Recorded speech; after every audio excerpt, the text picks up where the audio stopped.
Welcome to me, where suspenseful, thrilling, and mysterious stories will draw you into a world where the lines between reality and fantasy seem to blur.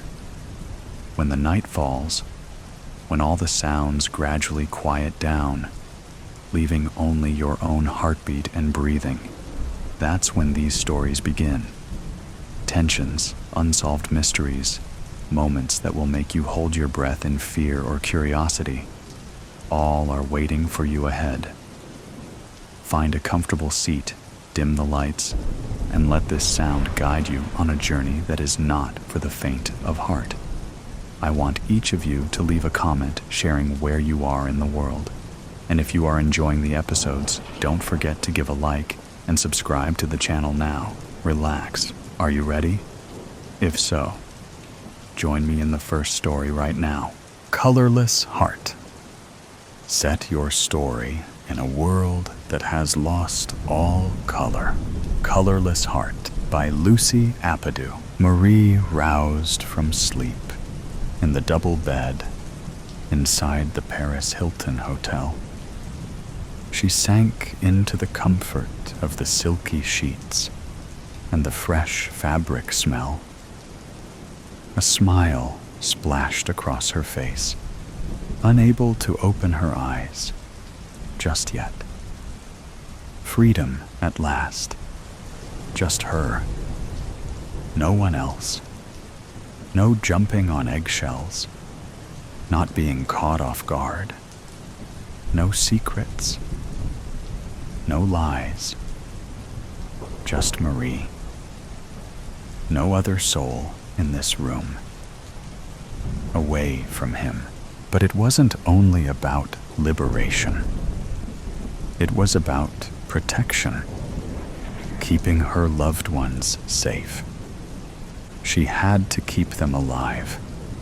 And this was the only way. Freedom for herself, but separation from her loved ones. But that one person foremost in her brain. Salvatore. Marie had recently attended a gun range and learned how to fire a gun, just in case. She never knew when she might need to use it. It was about protection. The alarm on her mobile phone jerked her fully awake. A yawn filtered through as she slowly opened her eyes and spotted her phone on the dull black bedside table that had been brown yesterday. The white cushions that had been hues of purple. The black curtains that had been taupe. The ash black carpet beneath the bed that had been gray. And the black sky through a gap in the window curtain that had been blue. No more blue skies. No more shades other than black and white. The world had lost its color. Marie's breath quickened as her heart palpitated. She rose from bed and rubbed her eyes hard. It had to be her eyes. Had she suddenly become colorblind? Where were all the bright, vibrant colors when it was what she needed? She shut, then opened her eyes, but nothing changed. Her world was drab, colorless, soulless. Her shoulders slumped over, her head bowed. A slow chill ran up and down her spine. Curiosity peaked. Her skin reddened and turned hot. She had no choice but to be here in this colorless world. What had happened overnight to turn her entire world into a shroud of darkness with only black and white in its midst? Then Marie wandered outside the hotel, lost in a world where she knew no one. She had left Melbourne to make a fresh start in Paris so nobody would find her. So he couldn't find her. She couldn't believe having woken up in a fog with shades of gray and black blocking her view of natural color, light, and even shades of gray. A bench with a view of the River Seine looked inviting as she made her way over, put her bag down, and stared at the calm ripples, with a view of the majestic Eiffel Tower, sailing boats anchored in the water, bunched up trees, and riders swinging their arms inside canoes. The wind scraped her face in the winter. Nothing but black and white. Marie flashed back to her former life, back home, where she worked as an interior designer, married to a man she didn't love, and friends who would most likely understand her escape. Yesterday, her world was dark, but today, after she awoke, it became darker, grittier, and scarier. Did this lack of color mean something? Could she no longer design with color to refresh old homes or design new ones if she wanted to start over in France? She had not wrung anyone except her best friend, Helena, about her sudden escape for their own protection. With a call from a burner phone, she announced her safe arrival. "Do you have color? Or has the world changed?" Helena replied. "What are you talking about? The things in the world. They're in black and white, Helena. I woke up this morning and nothing was in color. No blues, browns, pinks, purples, yellows, or any color. All gone. Is Melbourne the same? Don't be silly, Marie. We still have color. Have you become colorblind? Had your eyes checked? You couldn't have become colorblind in an instant. Go get them tested. Oh, and please stay safe. I don't know when I'll call you next. You know how he is. He could be tracking this conversation, even if it's on a burner phone. I love you, Marie, and I'm glad you're safe now. One day, we'll be together again." Marie fought back tears after ending the call. She would miss her loved ones, but she still didn't get what was going on. Was she the crazy one, or did only Paris lose its color? With a sigh, Marie rose and made her way back to the hotel, knowing she'd have to find herself permanent residence. As she crossed the wide road, a towering man brushed her shoulder. "Oh, sorry." He locked eyes with her and walked ahead of her on the other side of the road. His broad shoulders and black eyes made her shudder, stopping in his tracks. "I have a message to give you." She angled her head. "Who are you?" "Here, take this," he said. She retrieved the note. He watched her. Who the hell was this guy? And why was he making her nervous? "Who are you?" "I'm just the messenger, lady. Read the note." "Who sent you?" He inched his way closer. "Benny did." "Now read the note." "No." "Not again." He found her. Would this bastard ever leave her alone? With a shuddering breath, she unfolded the note, her hands shaking and the back of her neck sweating. Bits of her skin prickled. What was this? She had to be dreaming as she read the note. Her vision blurred, as if the words weren't real. The threat wasn't real. Meet me in front of the Louvre tomorrow morning, 900 a.m. sharp, or someone you love dies. The same old threats again. How did he find me? The man bared his crooked teeth with a smile. He swaggered off into the distance. It wasn't over. It never would be. The next morning, Marie paced her steps towards the Louvre, a queue that was a mile long. She wondered if anyone would ever reach the entrance to the museum. The glass panels of the building distracted her from the enemy she was about to meet. Each step drew her closer to the devil. When would it end? Her breath hitched as she stepped on uneven ground, razor-sharp pain cutting into her lower back as she fought the gust of frozen wind. She had to free herself, but how?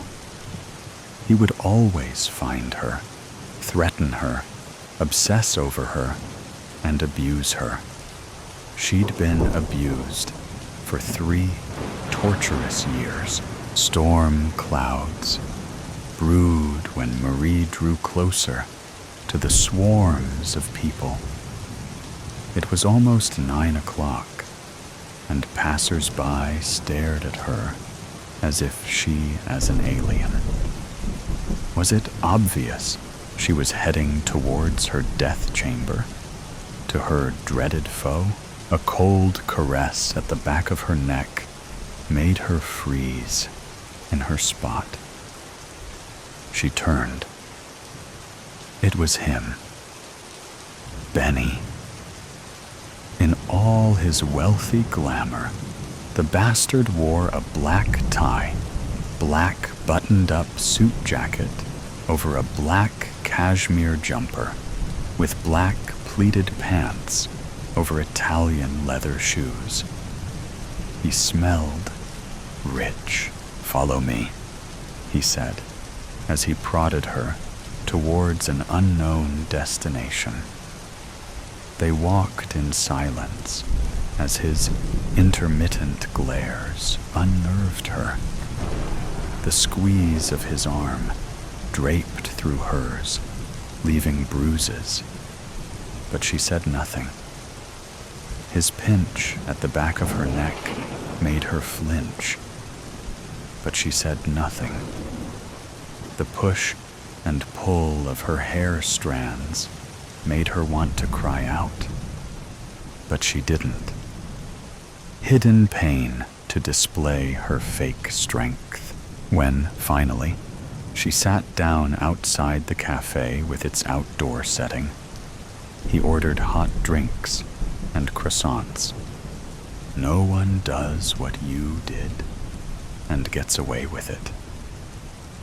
She swallowed, her lip trembling, as she stared past him. "Please don't hurt him," he chuckled and threw his head back, his stained white teeth prominent. Flicking a cigarette over an ashtray, he tilted his head. "You're lucky I love you, Marie. If I didn't love you, you'd be dead by now. But you ever try something like this again, and I won't hesitate to slash your throat. Feed your decrepit body to the fish in the Seine River. Got that?" She nodded, a black spot clouding her vision. Puffs of smoke floated towards her and made her cough. Not that he cared. He was a narcissist.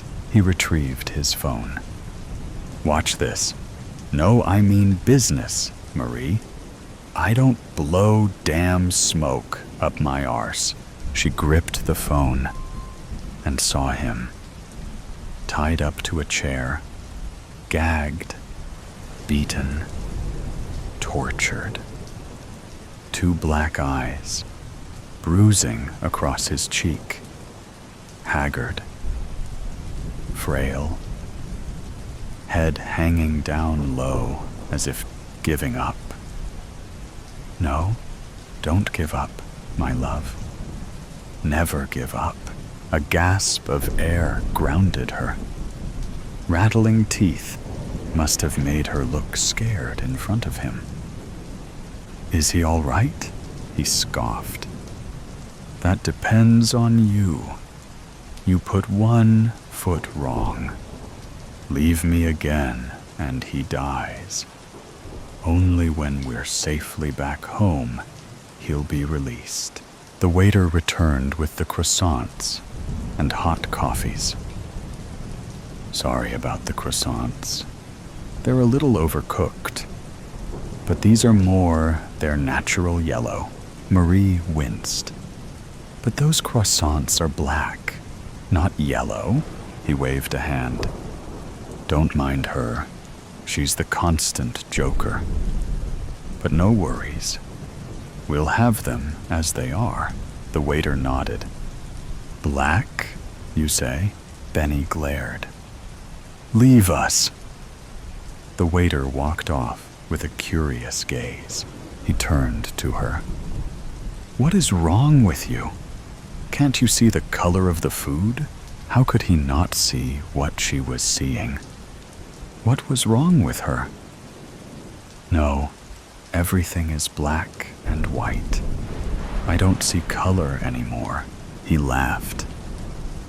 Are you telling me you see the brown coffees, the blue ashtray, the beige tablecloth, my red tie, my dashing blue eyes?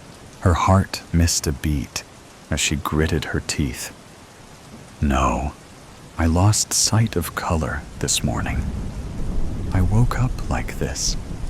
Everything is black and white. Interesting, he said.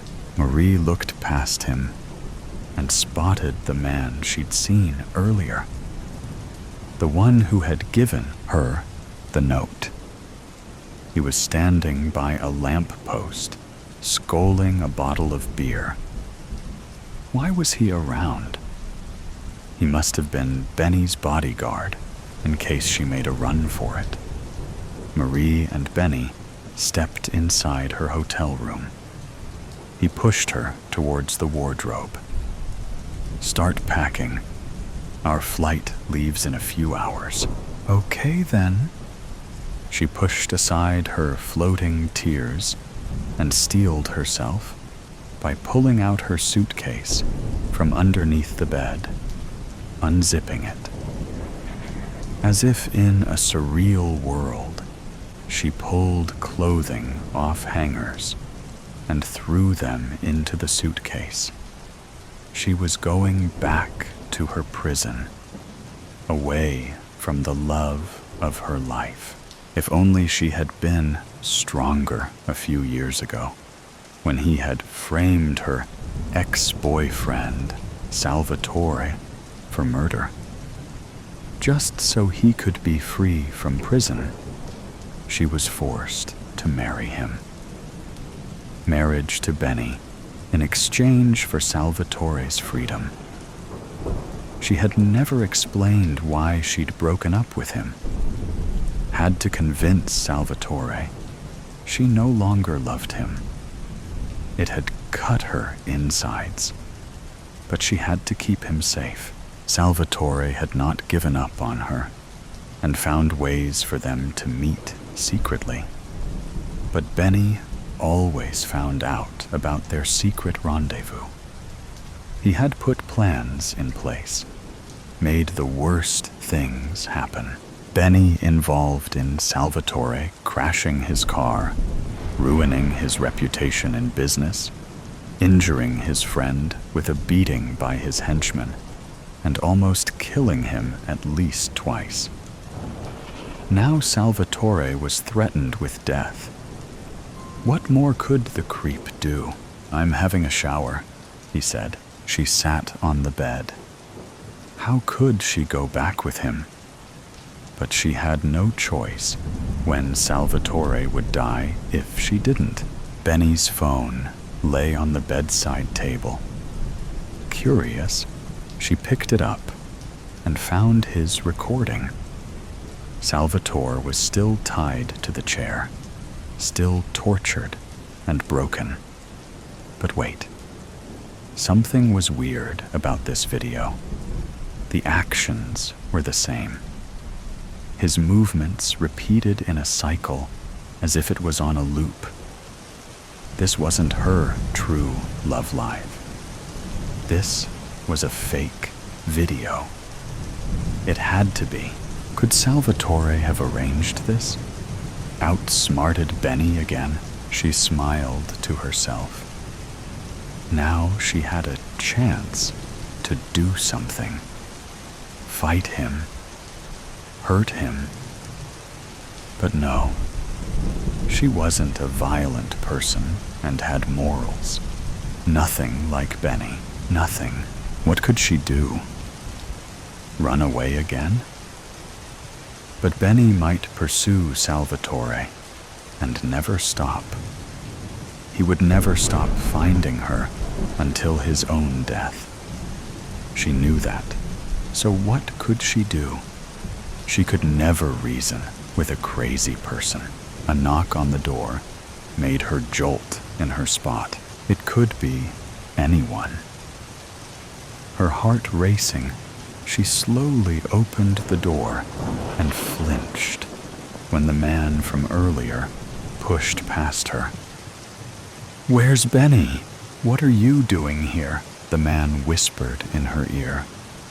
"Listen, Salvatore will set you free. Get out of here." She swallowed, her vision blurring.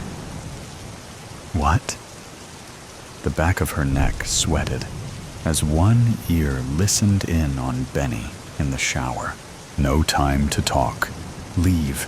Now. We'll take care of this." She was right. It was a fake recording. He'd escaped. Where is he? The man swung the gun in his hand, scanning past her. "He's closer than you think. Go now." Her heart soared, and a spot of color flashed in her vision, but only fleetingly. It turned black and white again. What in hell is going on here? Benny grasped something from his back pocket. "Why are you here?" The man shrugged until reaching his side pocket and shooting towards Benny, who shifted to the side, the bullet grazing his cheek. But Benny pulled out his own gun and took aim. The gun hit the man square in the chest. He fell back against the door with a thud. Marie quaked. It was over. No love, no freedom. You will never leave me. Never, Marie. Get that. Nobody will ever take you away from me. Grab your things. Hurry up. He shifted the strange man's body to the bathroom, blood pouring out of him like a tap. When he returned, Benny shoved her aside and flung the remainder of her clothes into the suitcase. "Now zip it up, and let's leave pronto." He sat on the sofa and scrolled through his phone. A call to one of his stupid thugs. Goosebumps swarmed like insects over her arms as a dull ache at the back of her neck made her queasy. This had to stop. Slowly zipping up the baggage. A shuffling sound underneath the bed made her think she was hearing things. But no, she spotted a shoe protruding from the corner as someone glided further to the edge. Near the bedside table, Salvatore appeared and placed a finger across his lips, hefting a gun. She moved towards Benny, pulled the suitcase off the bed, and retrieved her bag. "I'm ready." Salvatore flung himself in the open and approached Benny with an aim of his gun. "Put your hands up. Now." Benny flinched. "You have a death wish, don't you? You might have got away from my men, but you'll never win this war. I will fight you to the death, Benny. I don't care if I die so long as Marie goes free. Free from your dungeon. Free from your psychopathic world. You loser." He faced Marie. "Go now. I'll take care of this." She shook her head. "We fight with our hands. Fight to the death." Benny scoffed. "Fine with me." He shoved his pistol inside his back pocket and took a fighting stance while Salvatore did the same. "No, please, Salvatore. Just go. I can't be with you. Benny's my husband. I'm going back to Melbourne with him. Please leave." "No, Marie. Enough is enough." Benny threw the first punch, then another and another, until he went down. He gouged one of Salvatore's eyes and flung his head hard against the carpet. Marie moved. "No, Benny, stop. I'll come with you. Please, stop." Benny softened, giving Salvatore the chance to pound into Benny with a blow to the kidney and then a swift kick in the leg. Lamps overturned, magazines tumbled in the air, and the coffee table shifted. Benny kicked him on the side of his abdomen, and he keeled over. She had to do something. But what? Benny reached for something in his pants pocket. A flick knife. No, no. He was going to break the rules. Not on her watch. Salvatore attempted to rise when Benny stepped forward. A smirk plastered over his face. He wandered over to him when the knife swung in the air.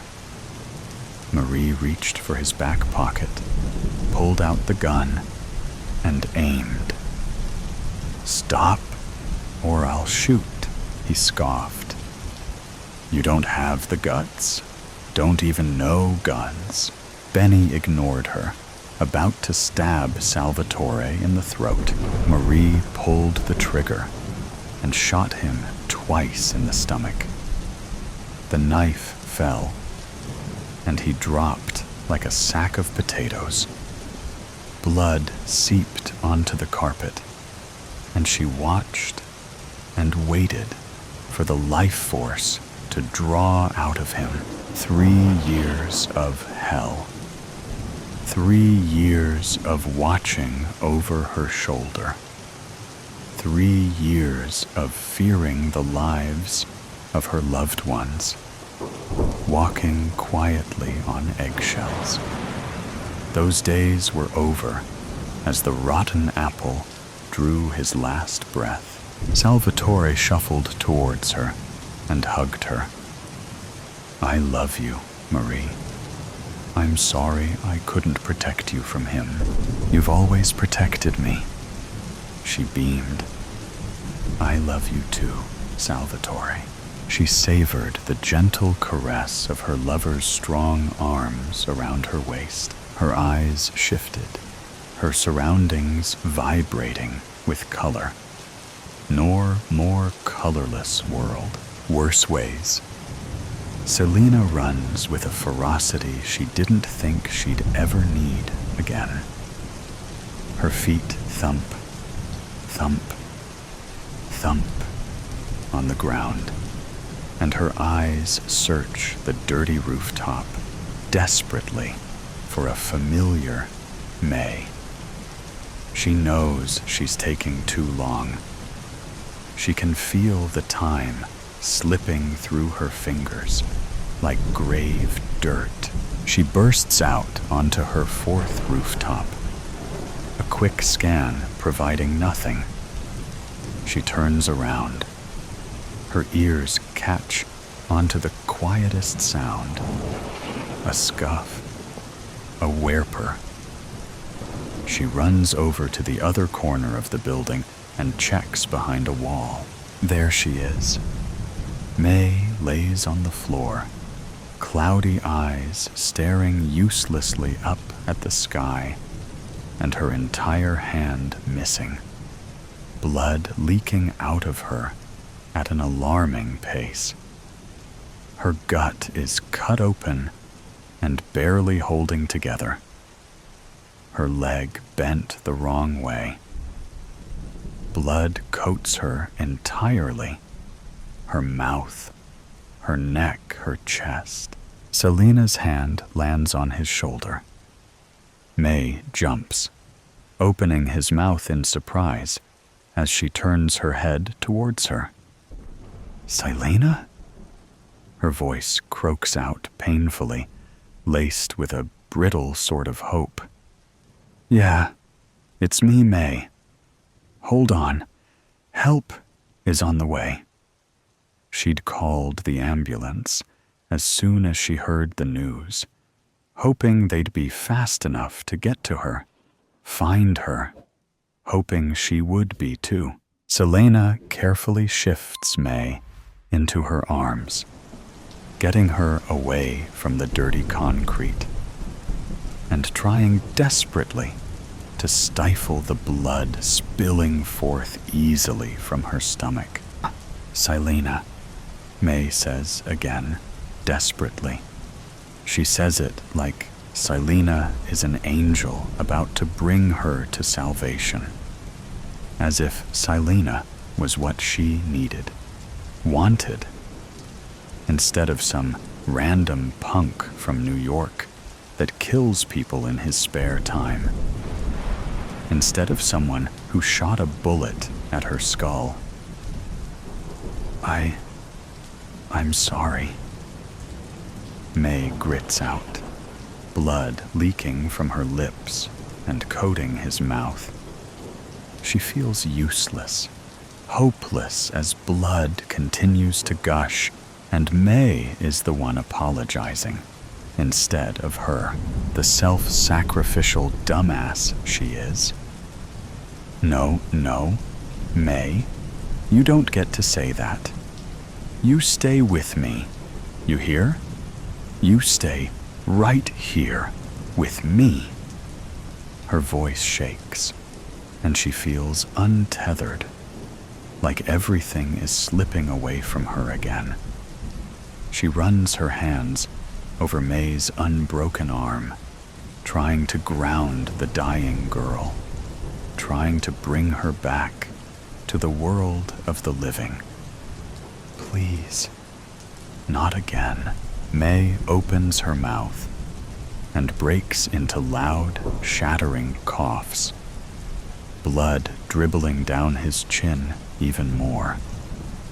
She shakes her, rougher than she probably should, trying to make her come back, make her stop drifting away, even when held beneath the calluses of her palms.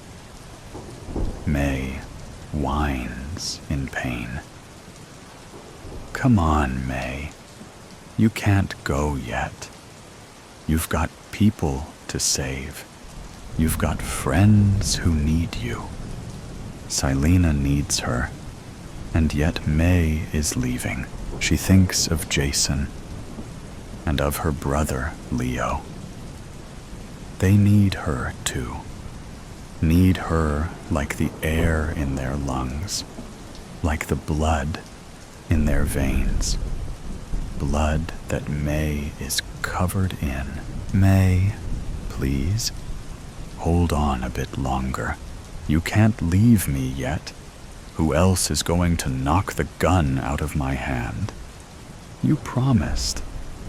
May we would live happily once this war is over.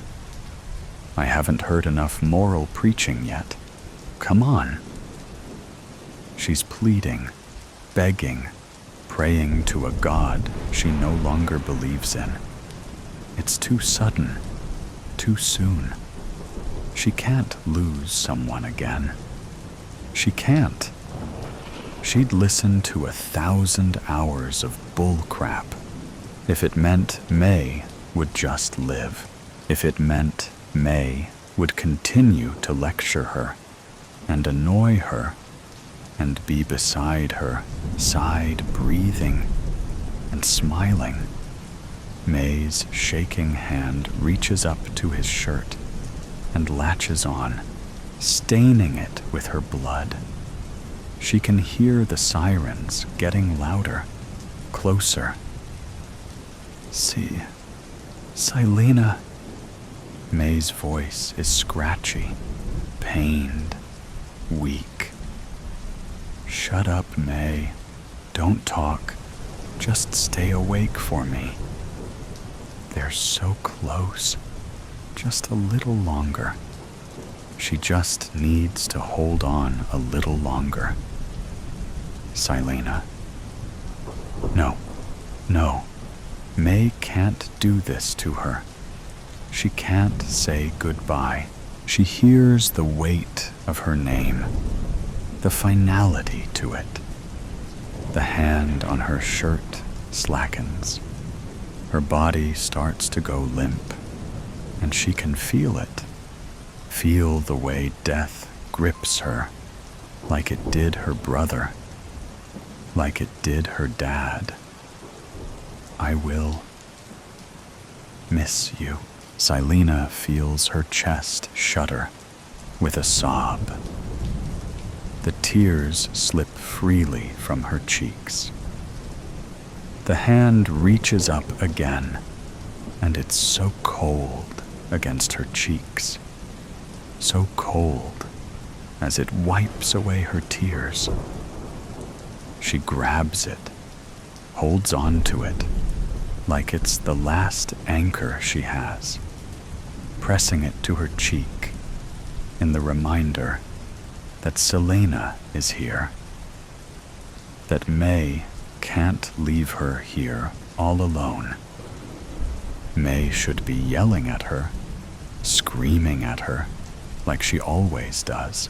She doesn't respond, even as she shakes her, doesn't move, or breathe, or smile, or yell at her. I'm sorry, May.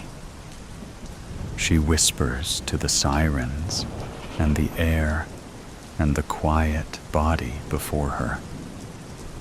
I'm sorry, May. May is held in her arms, and yet she is alone. She is alone.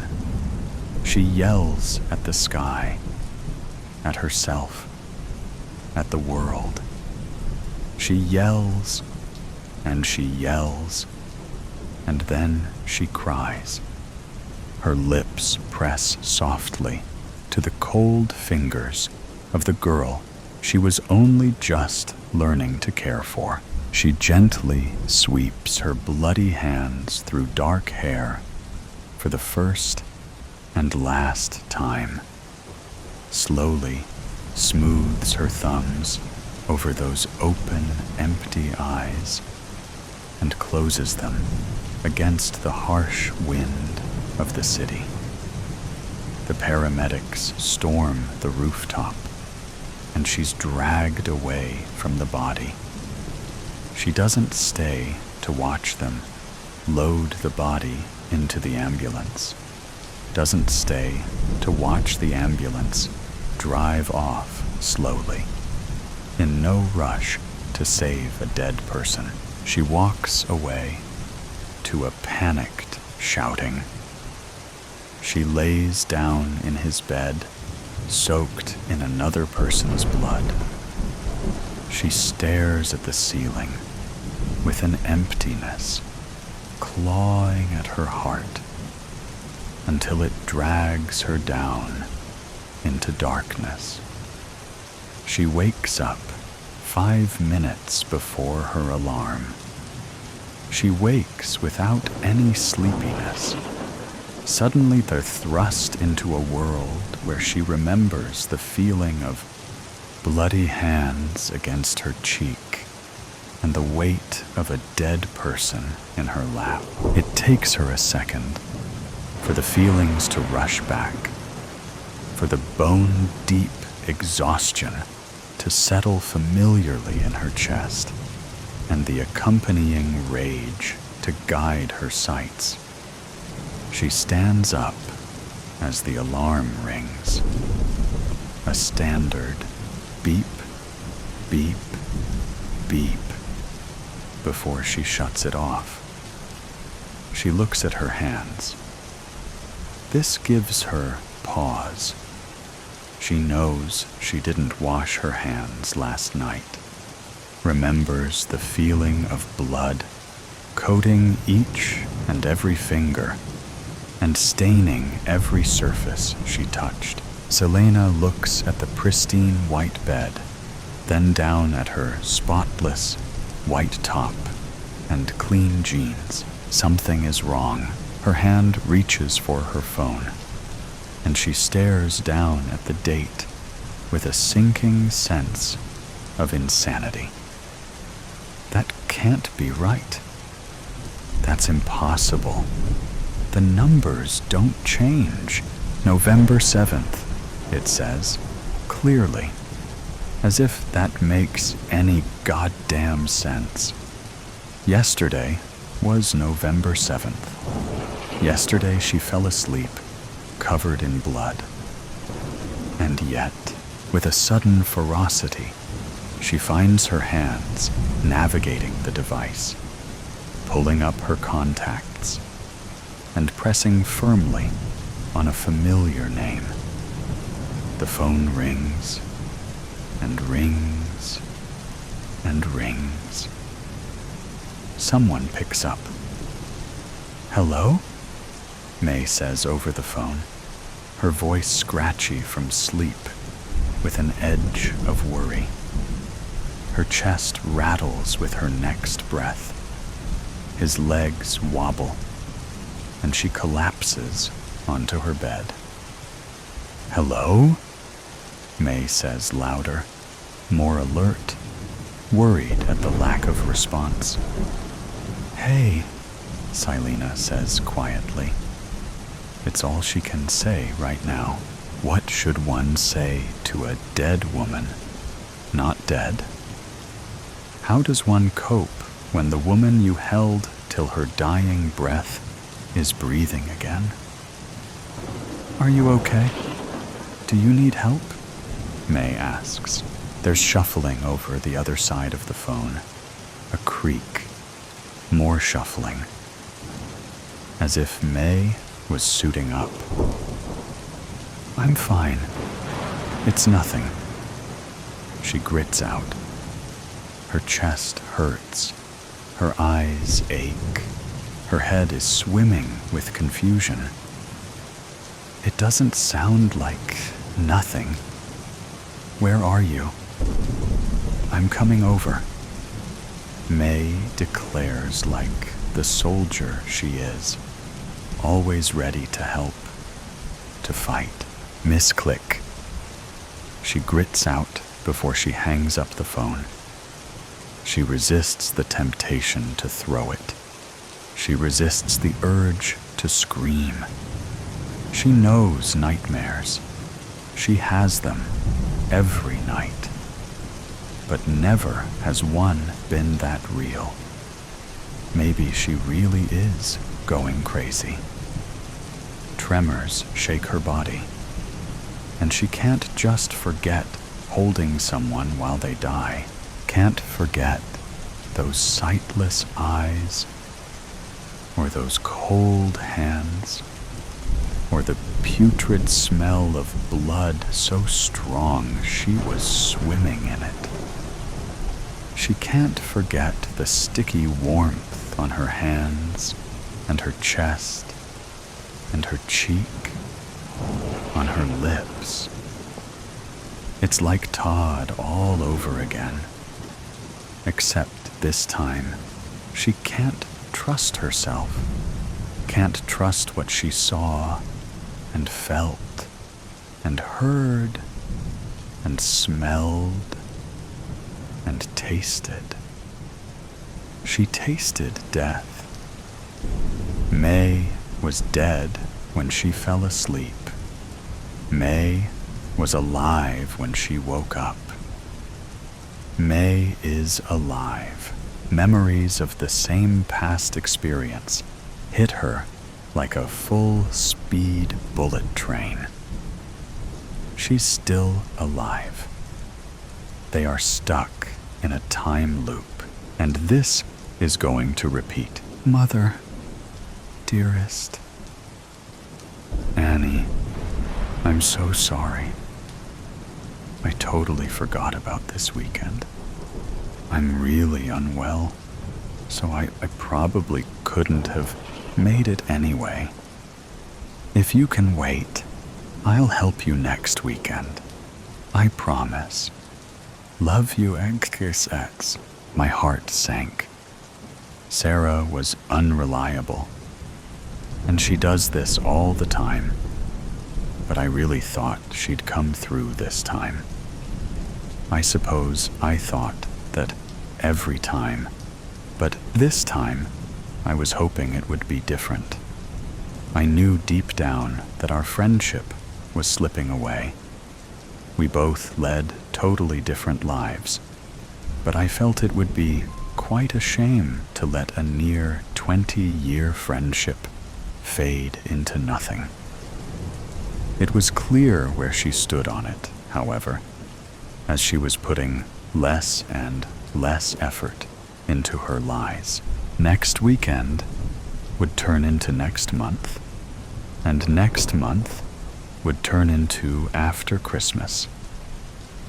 By the time we got round to it, when she had a weekend where she had nothing else to do, my Gran's old house would be commandeered by rats, bugs, and all manner of weeds.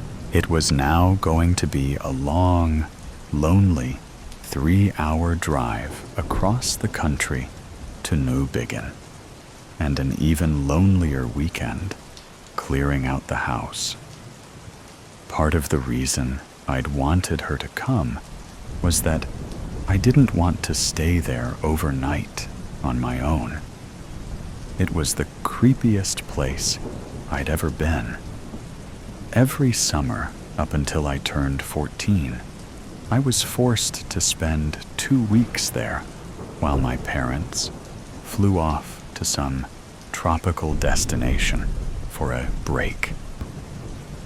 It wasn't until I disappeared the night before I was due to be dropped off that my parents took my complaints seriously. I left them a ransom note stating that I was not in trouble and that I was safe at a friend's house. I informed them that I would return home the next morning at 11, an hour before they were due to leave for the airport. When I returned the following morning, at exactly 11 a.m., my mother was already sat in the passenger seat of the car. As I walked up the drive, my father came out of the front door to meet me. He handed me the house key and an envelope, and looked at me with sly grin. Your mother is upset, as you can see. She wants to leave early. He put his hand on my shoulder. I know you hate going to your Gran's. Quite frankly, I don't blame you. But you're on your own for 2 weeks now, kid. You've got the key. There's 200 quid in there, and that has to last you until we get back. If you starve, then that's on you. And no parties, or I will personally deliver you to your Gran's house and leave you there for a month." He hugged me and kissed me on the head, then got in the car. My mother didn't look at me as they backed off the drive. After a few hours of flicking between podcasts and the radio, I pulled onto the narrow country road that led to the house. It hadn't rained for a few days, but somehow the road was thick with wet mud, and the many potholes that lined it were filled with brown water. I drove carefully along for about 15 minutes until I rounded the last bend and saw the small tree that stretched over the low stone wall of the front garden. As I drove up the driveway, I had to fight every fiber of my being to not reverse out of there and leave the bloody house to rot. Why was I even here? Through some weird sense of loyalty to my mother, a woman that only saw her own mother through proxy, like some old billionaire that can't be bothered to attend board meetings. She had always refused to go to my Gran's house, and also refused to explain to me why. She left as soon as she was able and moved to the nearest city. Soon after, she met my father, and the rest is history. As far as I could remember, the only time she has been back since was to see my grandfather on his deathbed. Even then, she refused to stay over. I got out of the car and towed my way around more potholes to the large red front door. I pulled out the large brass key I was sent by the lawyers and opened it. It was made from a thick slab of heavy wood. I had to use my shoulder and put all of my weight into it to push it open. Once inside, I struggled to see anything. Dusk was arriving outside, and the windows were so thick with grime that the little daylight that was left was barely getting through. I pulled out my key ring and turned on my small travel torch, when something to the right of me caught the corner of my eye. Something moved. I know it did. The painting above the radiator moved its head. I swear it did. But it couldn't have. Obviously. It's a painting. My hand were tingling, and my heart felt like it was climbing a hill in a spin class. I kept the torch shining on the painting and took a few deep breaths, holding for 4 seconds, and then exhaling. The painting did not move, Annie. I made my way down the hallway to the main room. I retraced my childhood steps towards the large lamp in the corner of the room. I would sneak down here in the middle of the night and read all of my grandfather's old books. The only thing I actually wanted from this clear-out was his original copy of the Lord of the Rings trilogy. I would read it every summer. It was the only thing I looked forward to. I found the lamp. I fumbled around with the switch, as my hands were still sweaty. When I eventually got it on, my heart sank. The bookshelf was empty. There is very little dust on the shelves, which means it was recently cleared. As far as I was told, I had the only key, so either I was being lied to or someone had broken in. My only hope was that they were in the cupboard at the bottom. I looked in with my pocket torch and was met with spider webs. I made to stand up, but something stopped me in my tracks. I froze to the spot. My eyes widened to the point where I thought they might fall out. I held my breath. Silence surrounded me until I heard it again. It pierced through my chest. I wanted to scream, to heave open the huge door and leave without looking back. But something kept me there. I slowly turned around.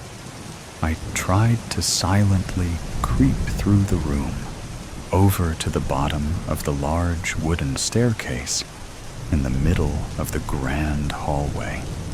But with every step came a creak from the ancient floorboards. Each creak of the floorboards seemed to reverberate up my spine. My head was fizzing. I reached the entrance back into the hallway, and I could still hear the laugh. It was coming from upstairs. I was drenched with sweat. I could almost feel the drops leaving my pores.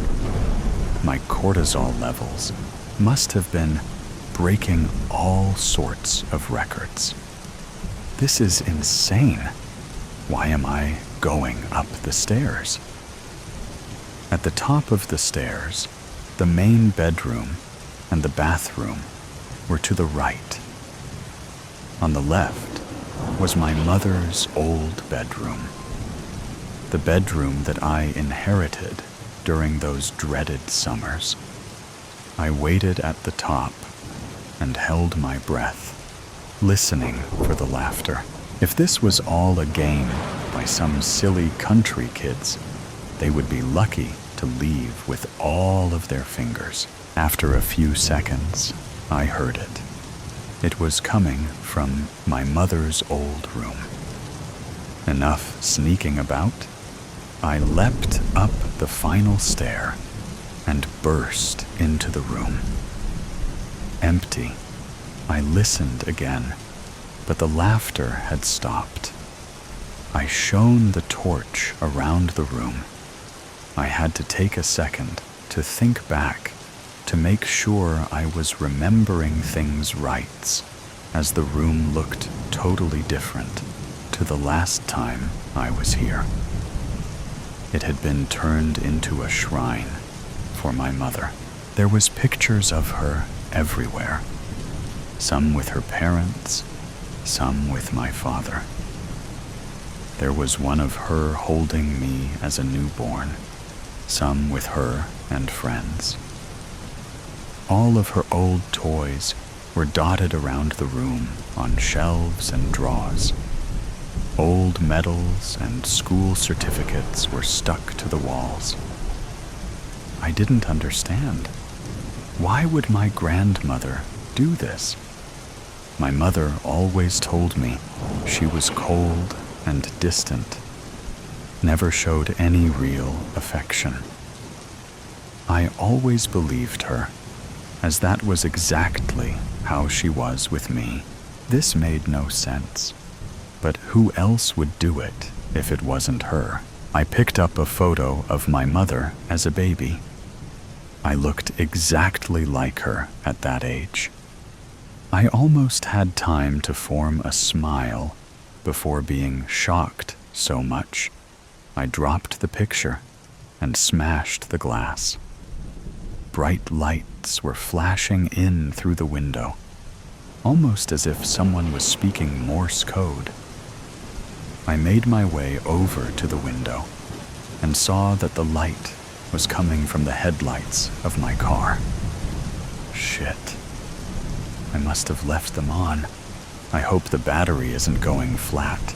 I rummaged around in my pockets for my keys until I realized I had them in my hand as I was using the pocket torch I made to turn around when I felt an ice-cold hand grip the back of my neck. I swung my arm around violently, elbow first, hoping to connect hard with whoever had grabbed me. I didn't connect, so I swung my arms around, hoping to land any sort of blow, just enough for me to create some space and get out. I swung and kicked, but hit nothing. There was no one there. I shook my head and repeated the same breathing exercises as I had performed in front of the painting downstairs before walking over to the door. I need to leave now. And I do mean now. Don't leave me, Annie. My fingers froze around the door handle as if it was covered in super glue. Please don't leave me, Annie. Stay here and play with me. I shone the torch up to where I heard the voice. I tried to scream. I had to scream. If I didn't scream, my head was going to explode. My mother was sat up in her bed, clutching her childhood doll. Don't go out there. If you go out there, you'll die. I don't want you to die, Annie. I want you to stay here with me forever. The scream finally left me. It left me with more force than anything I have ever felt in my life. The whole room seemed to shake.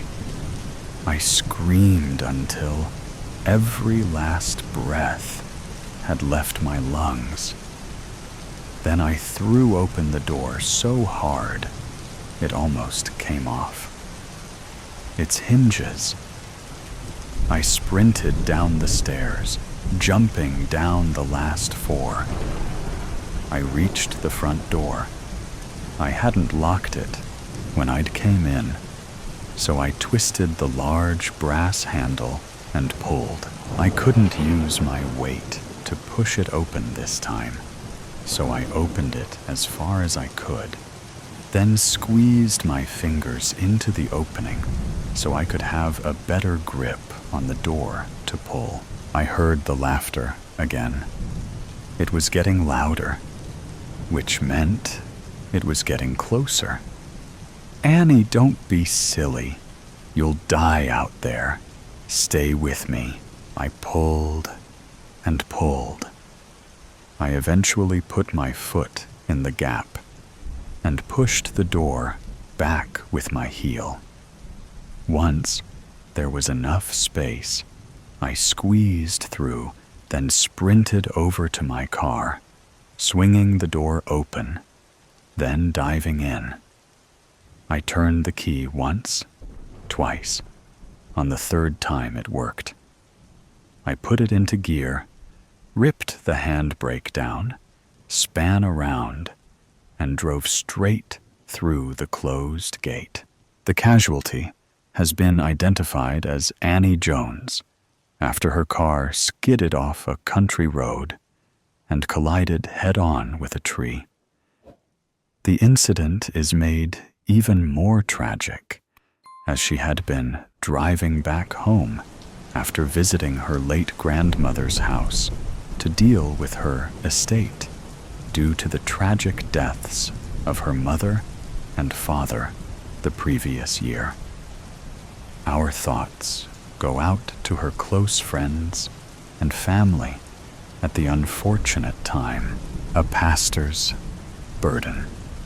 In a small hospital room, a visibly shaken woman sat slumped in a chair next to her daughter's bed, watching her chest rise and fall as oxygen moved from the tubes into her lungs.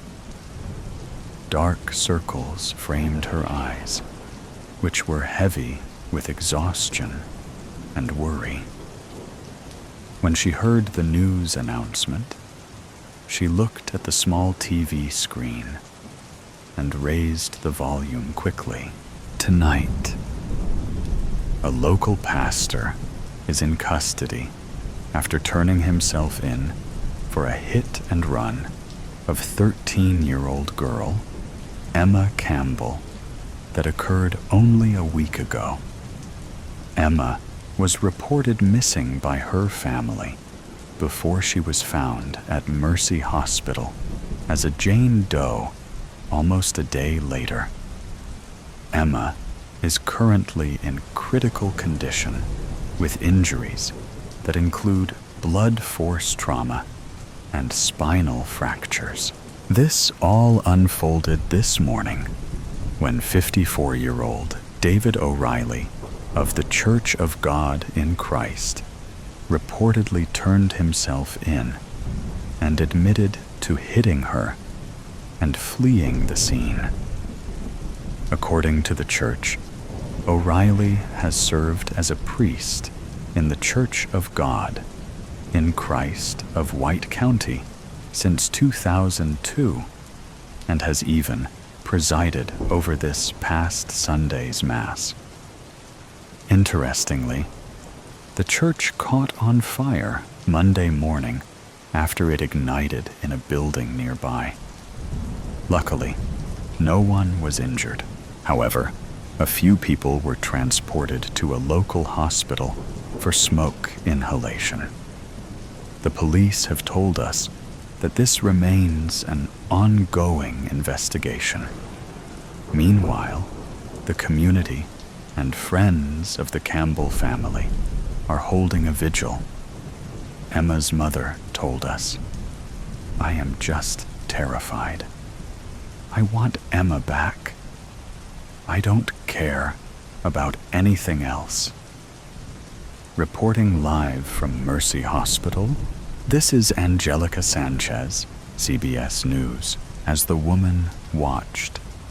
She sobbed quietly while clasping her daughter's hand, her other arm wrapped protectively around herself, as if trying to shield them both from some hidden danger.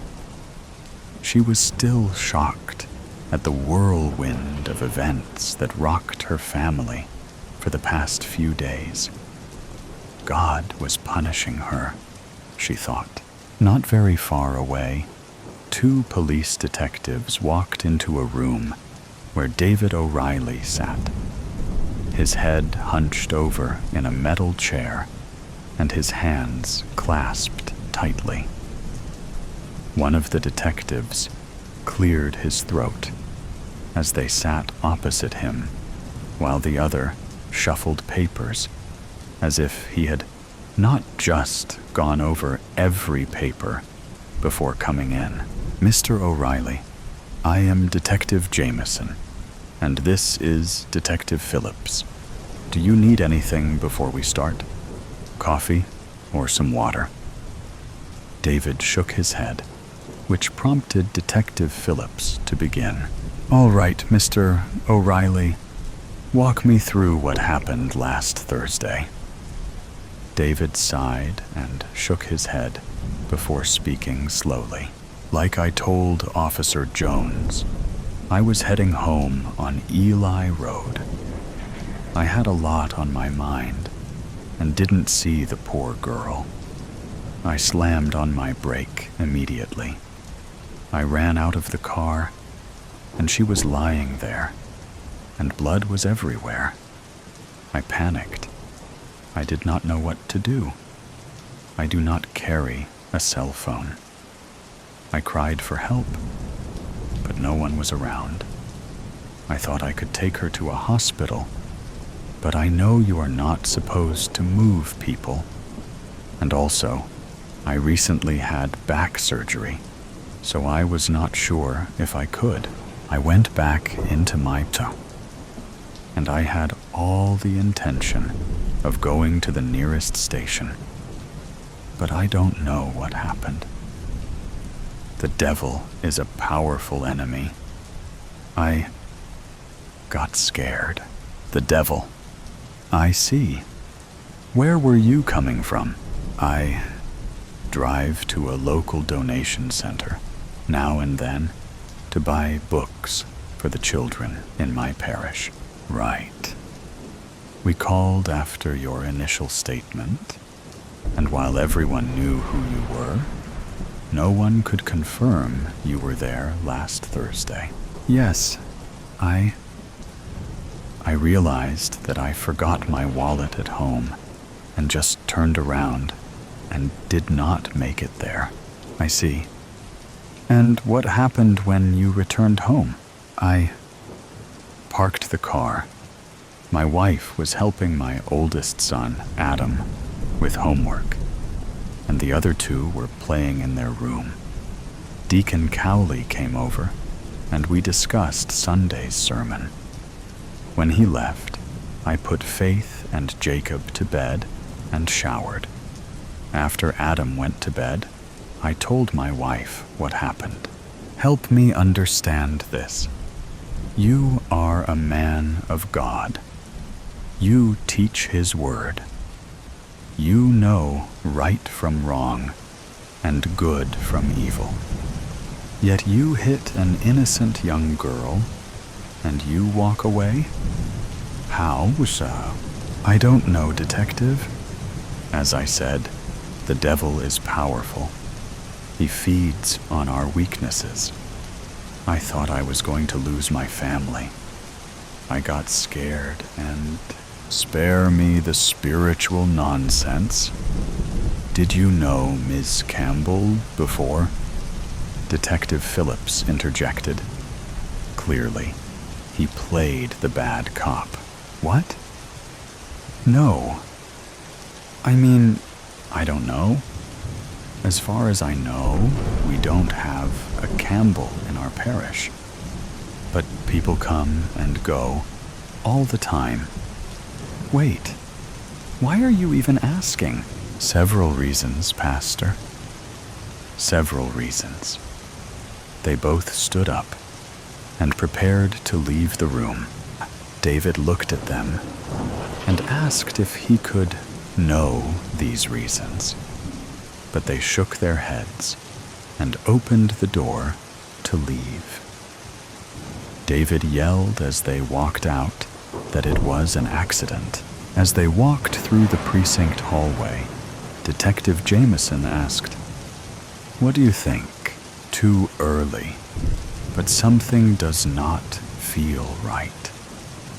My gut tells me he is lying about something. Do we have any witnesses yet? Also, where is the wife? We need to talk to her. And how is the girl doing?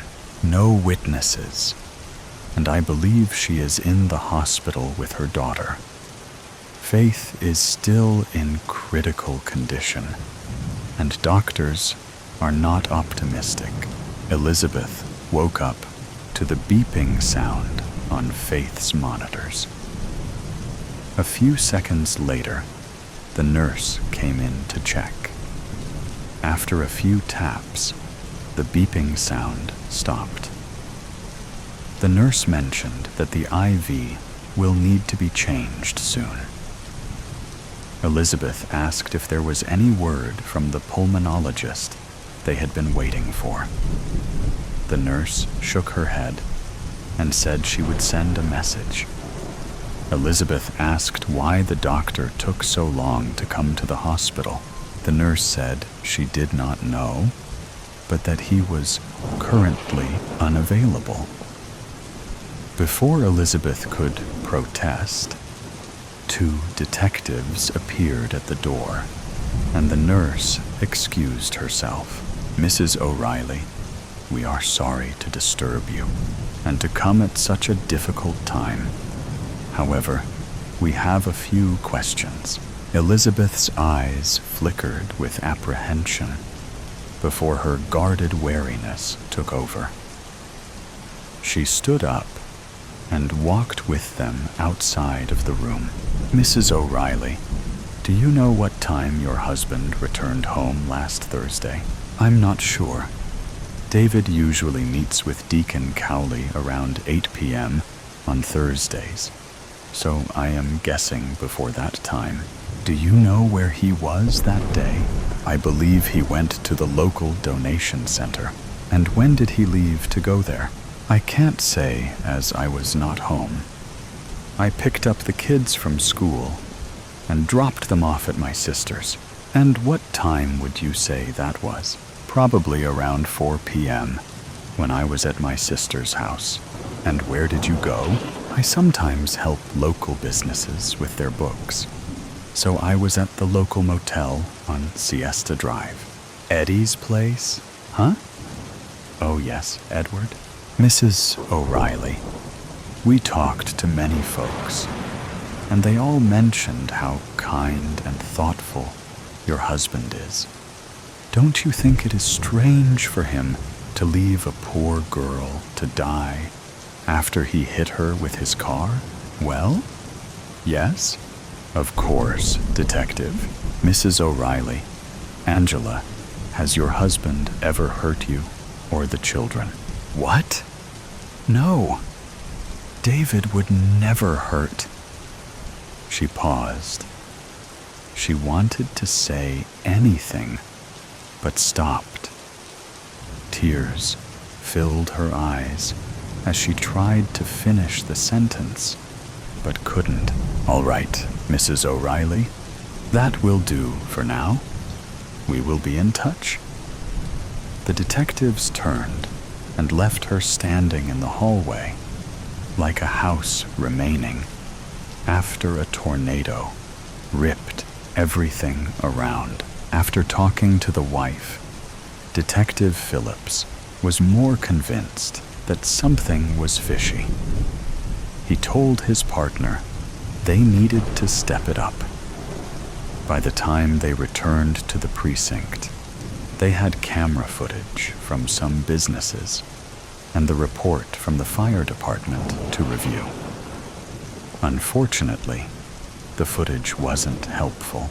The fire that destroyed the garage, which had the car involved in the accident, started with an outdated breaker box with worn connectors, which caused the system to overload and cause a fire. It was just a coincidence. Detective Phillips thought it a very convenient coincidence. He needed to try something else. "Mr. O'Reilly, you are a good pastor. Some of our officers know you and attend your mass. Some even say you are too good. So I did a little digging, and guess what I found?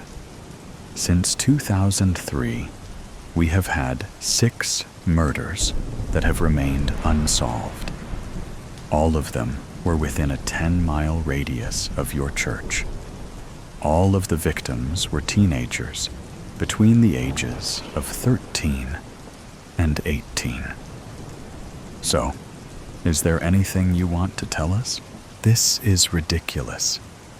I came here and confessed alone without even being considered a suspect. I know I did something terrible, and God will be my judge. I am unsure what you are trying to prove here, but I have been cooperative, answered all your questions, and have nothing more to add." "We appreciate your honesty, Mr. O'Reilly, but we are trying to do our job to ensure justice is served," Detective Jameson responded. "I have done my best to help." And a knock on the door started David and interrupted him. Someone slightly opened the door, and both detectives left. Fear flashed across David's face before he put his face in his hands and prayed. The detectives walked quickly to their car to drive to Mercy Hospital. Emma gained her consciousness. The doctors refused to let them interview her, but after some negotiation, they settled on being able to talk to her for a minute. Emma confirmed the vehicle, but couldn't determine who was driving, as everything was still foggy. Her father and the doctor told the detectives that this was enough for now. Frustrated, they left without much progress. Back at St. John's Hospital, where Faith was still hooked up to an oxygen tank, her mother received word from the nurse that the pulmonologist was on his way and should be here any minute.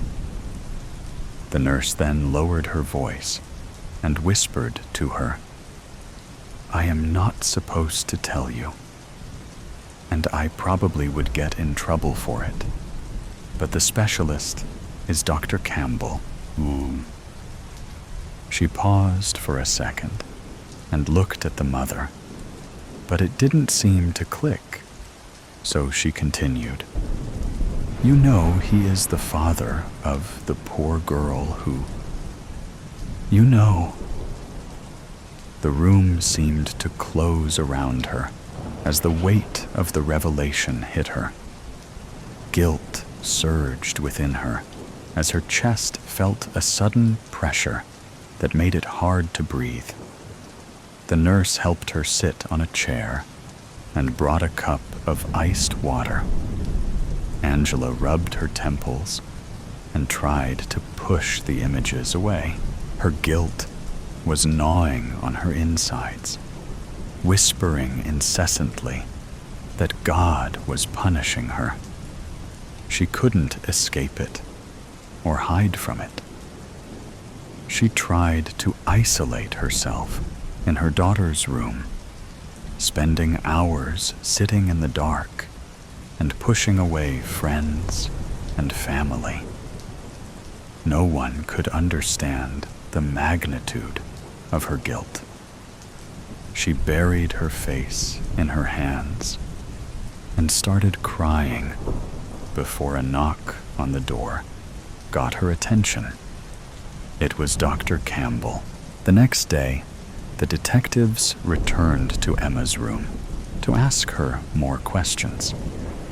Her memory was still hazy, but she could better describe the car and confirm that it was a man driving it, not someone she knew.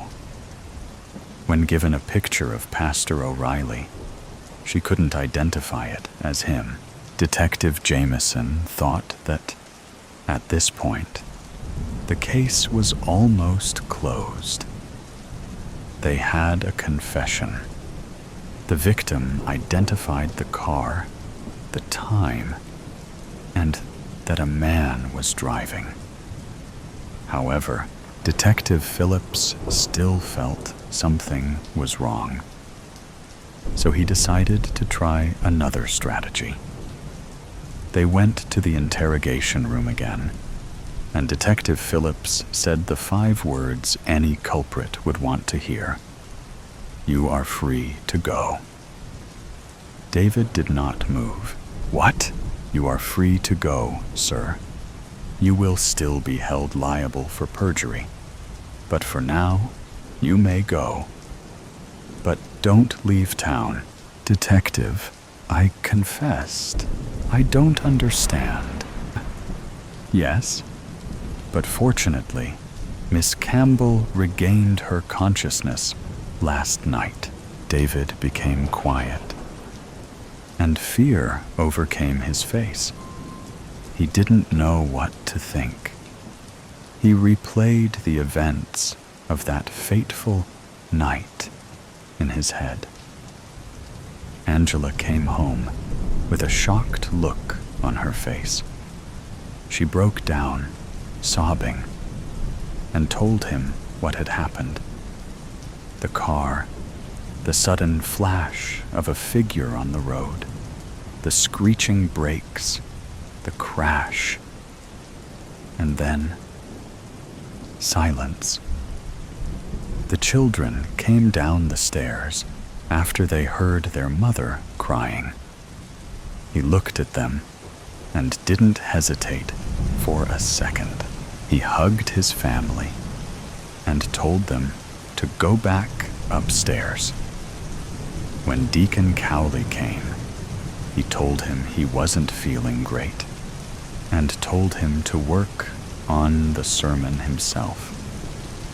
He sent him home, put the kids to bed, showered, and told his wife about his plan. She vehemently refused, but he convinced her it was best for the children. He couldn't do what she did. But now, it seems guilt has gotten to her. Look, it doesn't matter what the young lady said. I did it, okay? It was not Angela. Angela? Both detectives asked. Is it not what the girl said? Don't worry what she said. Are you saying it was your wife who was driving the car? I didn't say that. Now it makes sense. That's why I couldn't believe you. You lied to protect your wife. She hit the poor girl, panicked, went home, and you took the blame for her. No, I did it. I am telling you, I am the one who did it. Why you can't accept my confession? Because it is a lie, Pastor. I respect you for taking the blame, but listen to me. The girl isn't dead. With a confession, a good lawyer, and good behavior, your wife might spend a short time in prison. But I need your cooperation, okay? Detective Johnson will take your statement, okay? We will be right back as soon as they walked out. Detective Jameson, puzzled, pointed out that this didn't make sense. Emma confirmed that it was a man who drove the car. Detective Phillips smiled and mentioned that it didn't make sense and didn't say anything. They got into the car and started driving. Wait, this is not the way to the hospital. We are not going to hospital. I thought we were arresting Angela. We will. But first, we arrest the real culprit. And you are not going to tell me who it is, I'm guessing. Phillips smiled and shook his head. A few minutes later, they stopped before the Starry Night Motel. In less than a minute of questioning, Edward confessed it was him. Edward first met Angela at the church and was quickly drawn to her. He immediately jumped on the opportunity when he heard she worked with a few local businesses. After 3 kids, her marriage was stagnant, and with her husband being a pastor and always busy, she felt neglected. He tried many times, but she turned him down. Then, one day, she didn't. On the day of the accident, they had sex for the first time. She had a few glasses of wine, so he offered to drive closer to her house. He was so overjoyed to be with her that he didn't see the poor girl. At that moment, all his dreams turned into a nightmare. He tried to call the police, but she panicked and said no. She couldn't face her husband.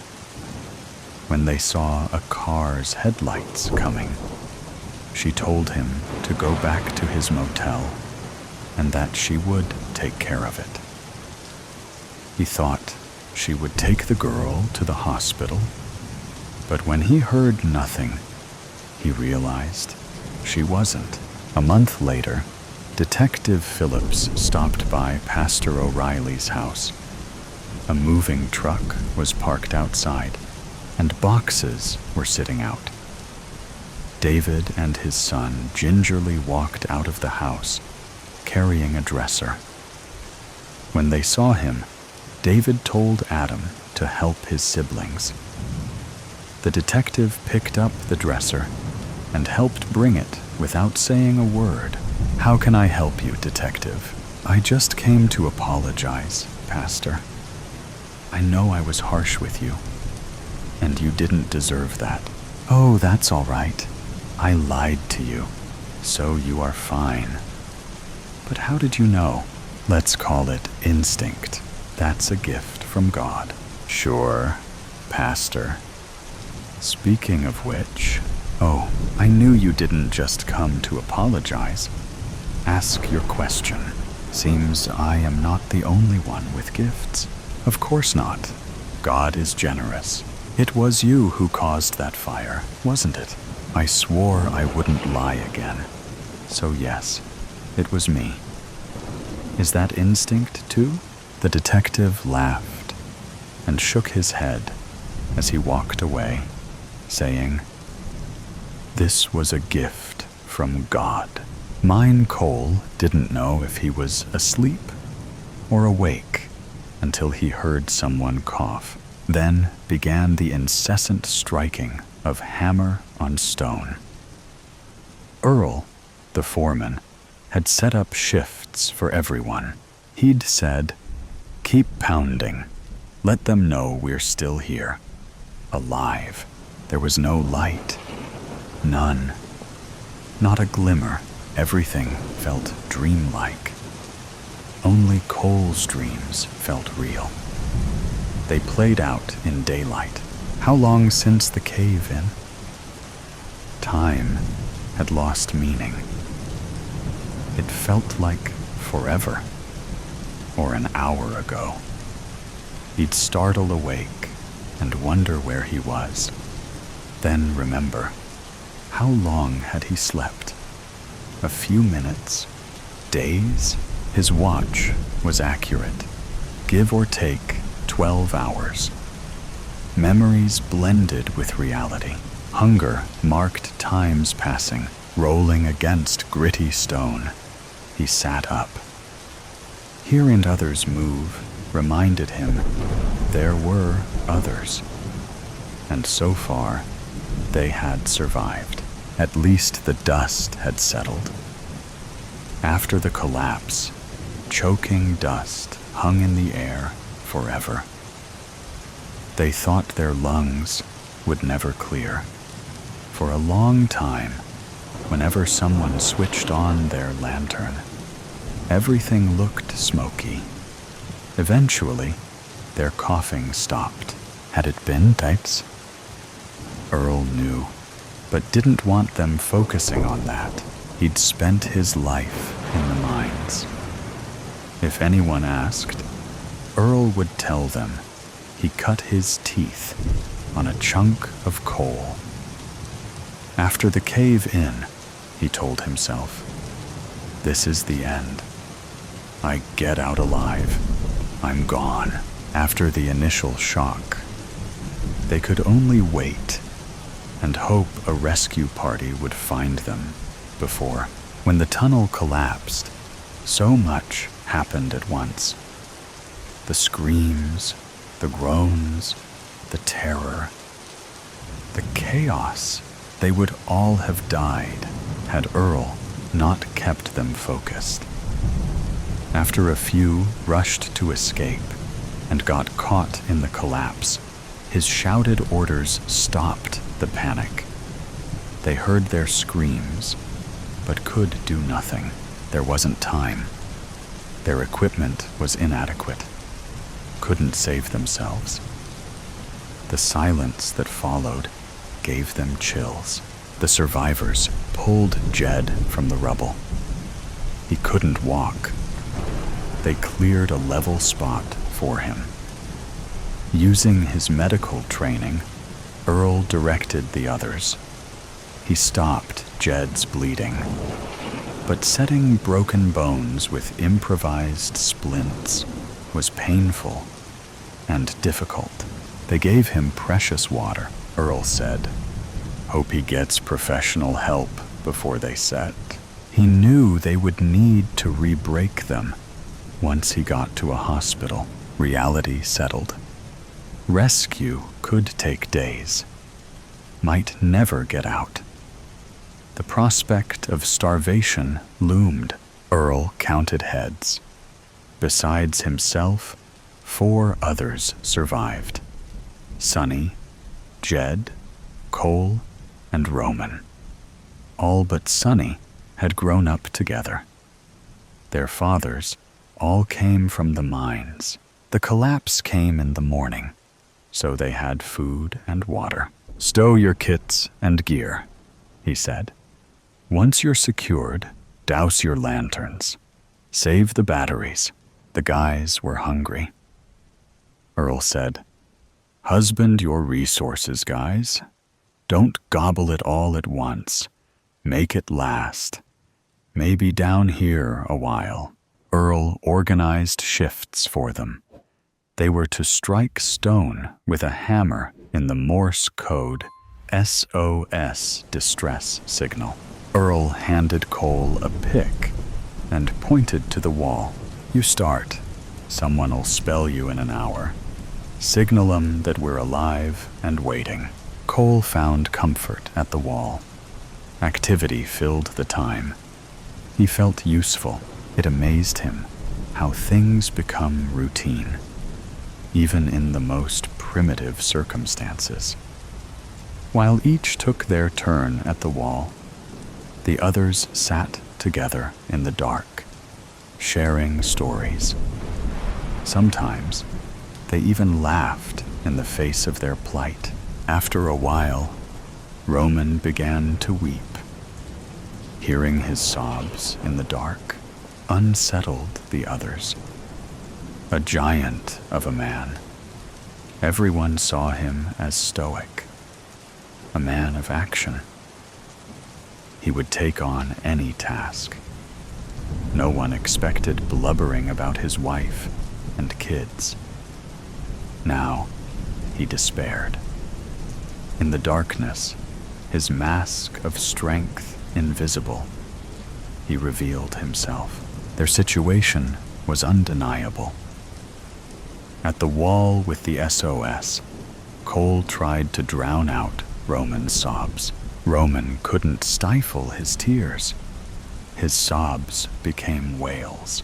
Earl said, "I know it looks bad, man, but you'll be home in a day or 2. With a constricted voice, Roman tried to explain. "She counts on me. What'll May do if I'm not there for her? She worries. Says, 'Be sure to come home. What can I do without you?' Says the kids cry when I'm late." There was nothing to say. Roman's sobs subsided into labored breathing. It was impossible, but the darkness seemed even blacker. Lacking sight, their sense of hearing sharpened.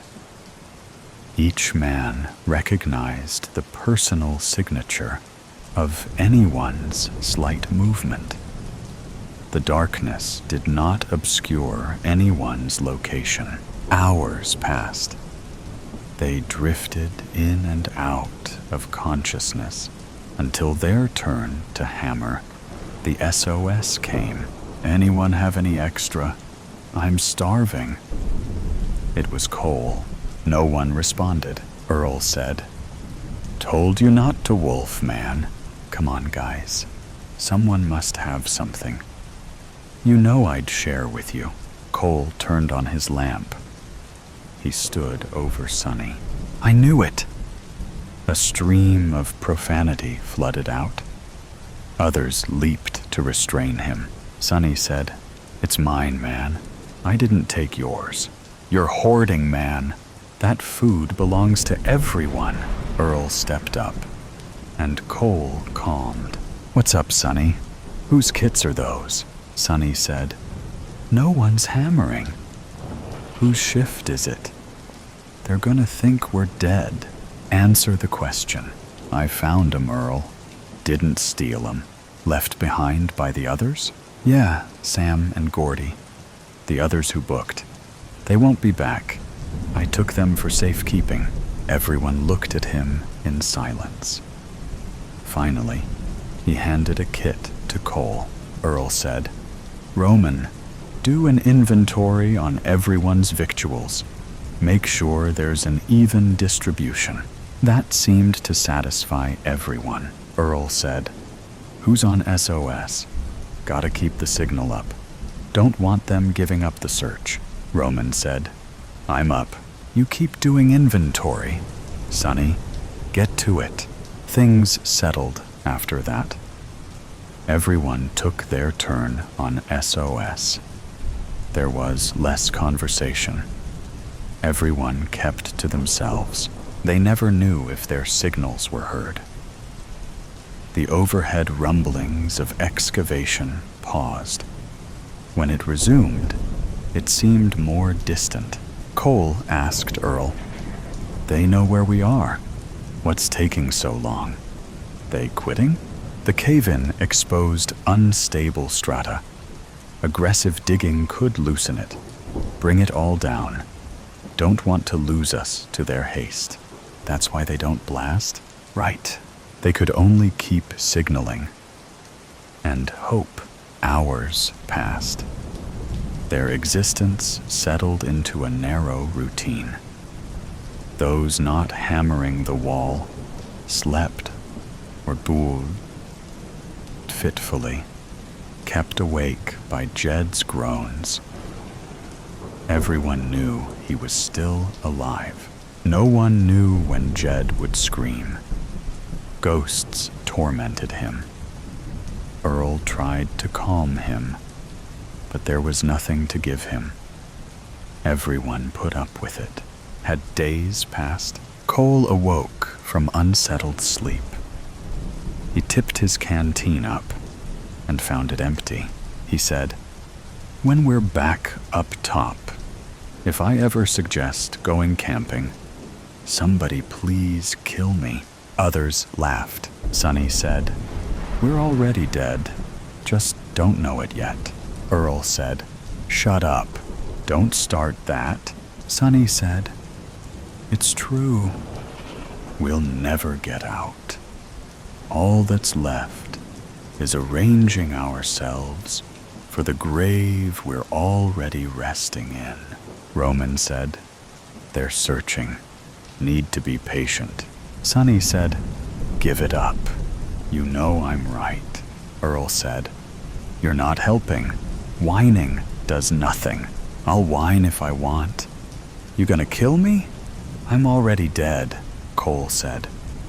When they pull me out of here, I'll tell them to leave you behind, that you gave up, cried until you died. They heard a clatter of rocks. A punch glanced off Cole's face. If Sonny had seen his target, it would have hurt more. Screaming with rage, Cole threw himself at his attacker. They fell into the rubble. Earl yelled, Stop! They threw punches and grappled.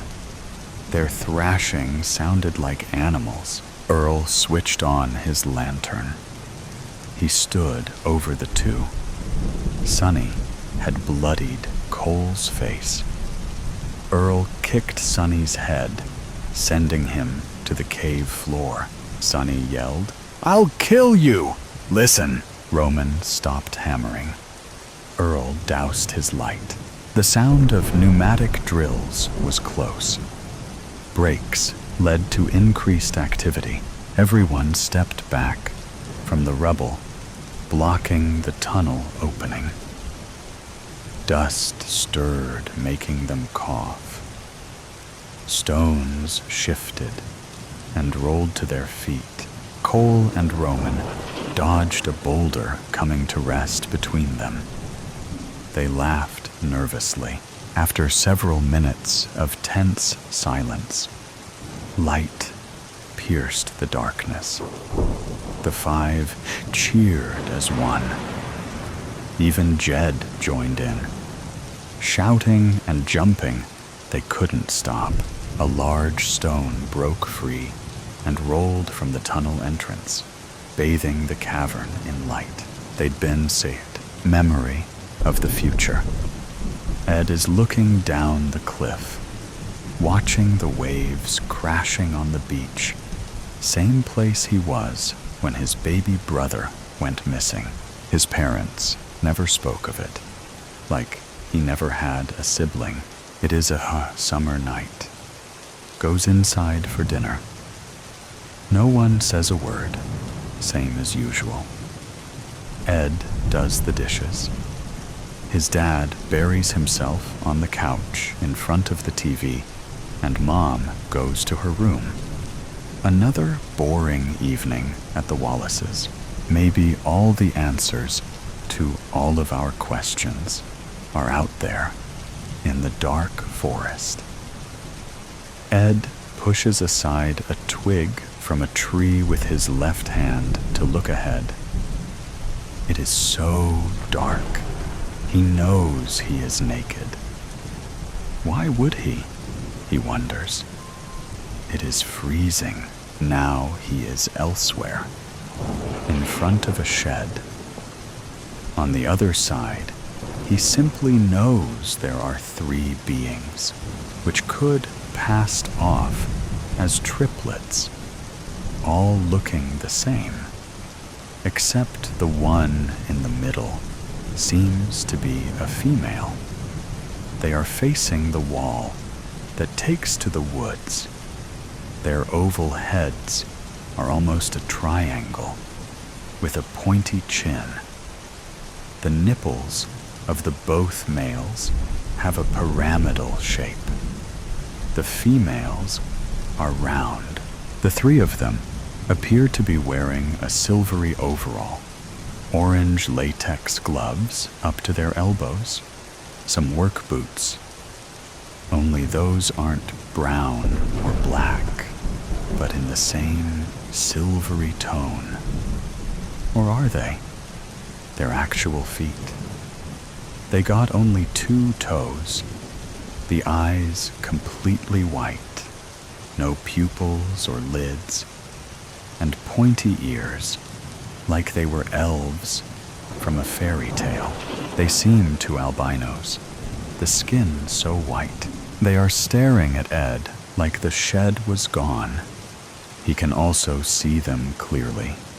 The walls appear invisible. Ed doesn't know what to do. No matter, though, because he suddenly realizes even if he wanted to move or scream or run, he couldn't. They wouldn't let him. Ed is back in bed. Was it a dream? Whatever it was, he can tell inside that shed there was a time machine. A young boy went there every night to build it, so he could get back the girl that ditched him. He was too. A lone one. Ed goes to school like it's any other day. Does not pay attention in classes. He looks out the window and sees the boy that built the time machine.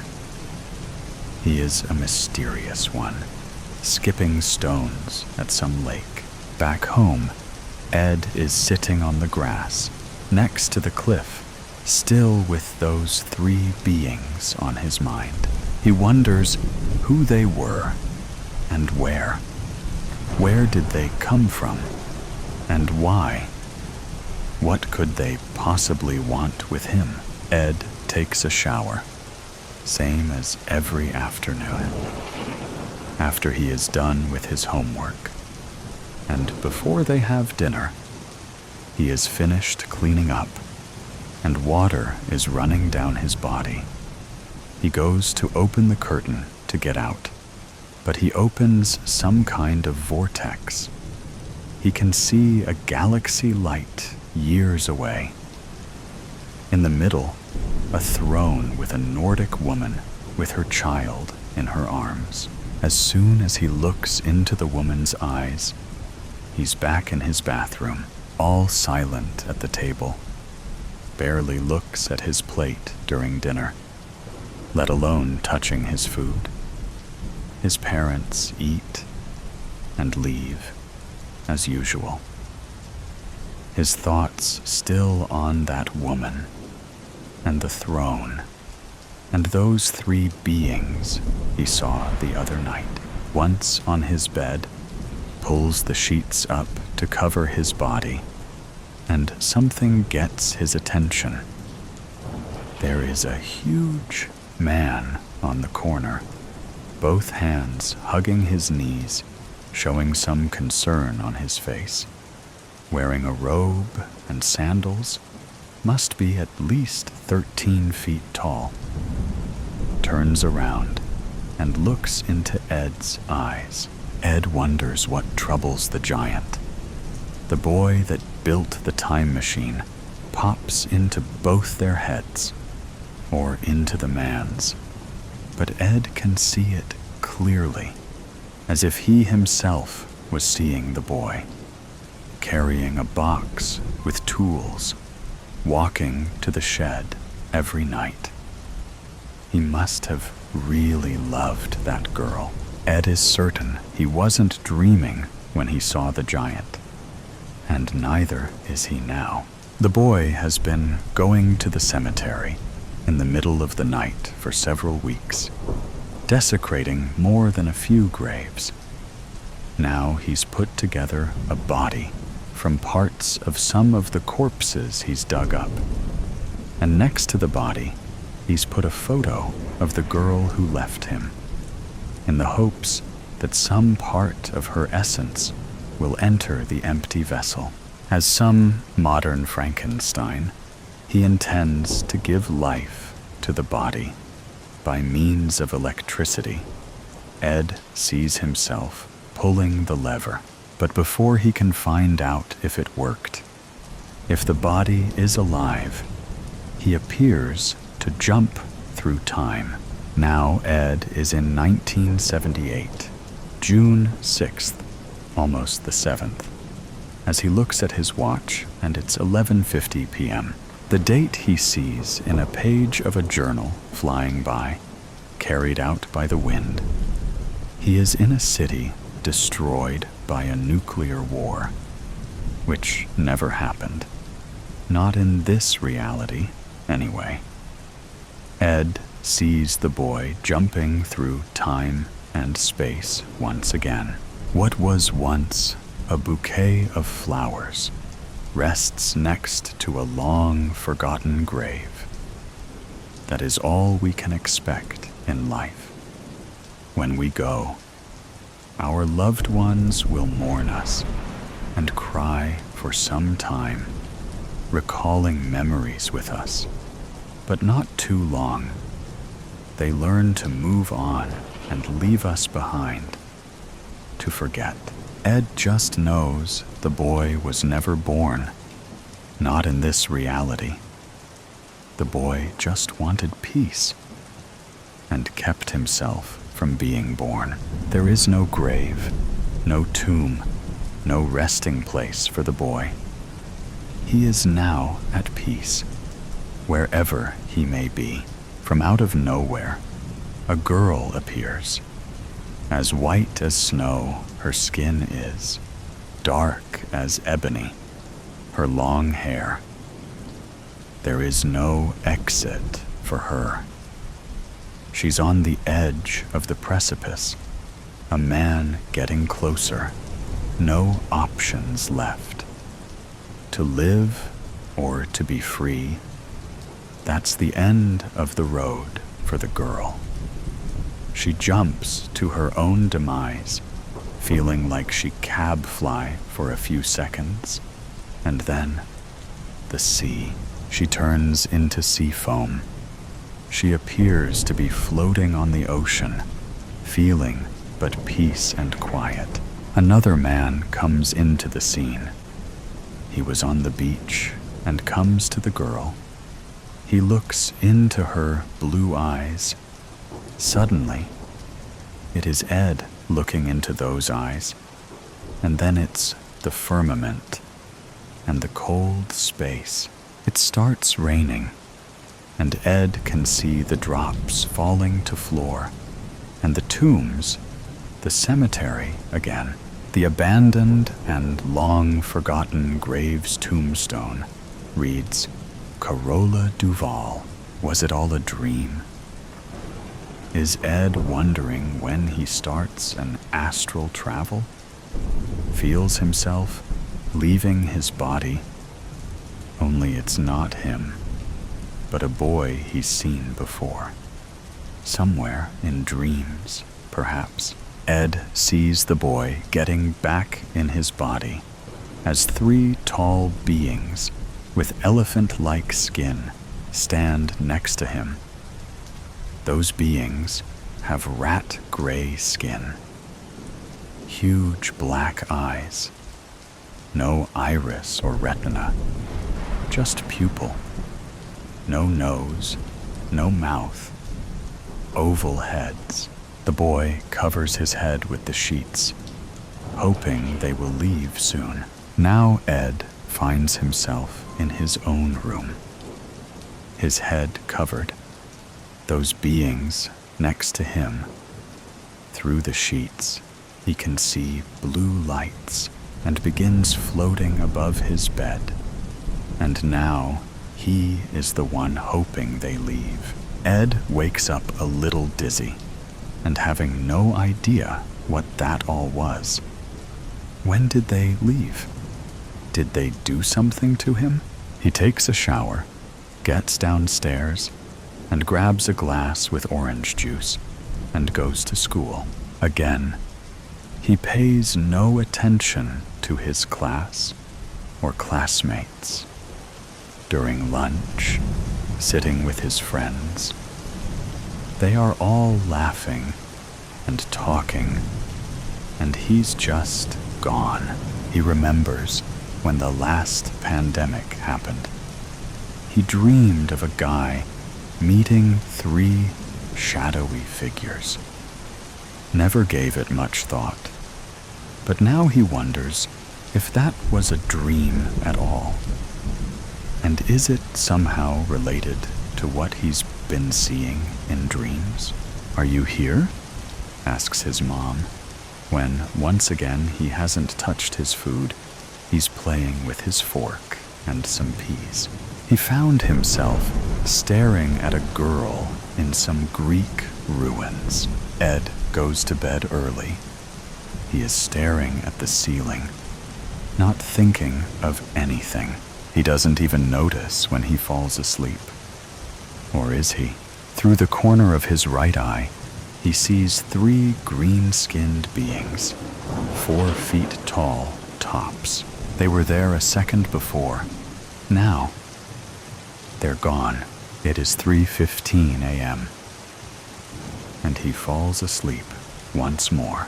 He is just a child, 4, 5 years old, playing in the park, his mom holding his baby brother's hand. Now his mom goes to the ice cream truck while he watches his brother. It is now late and dark, all 3 of them walking home.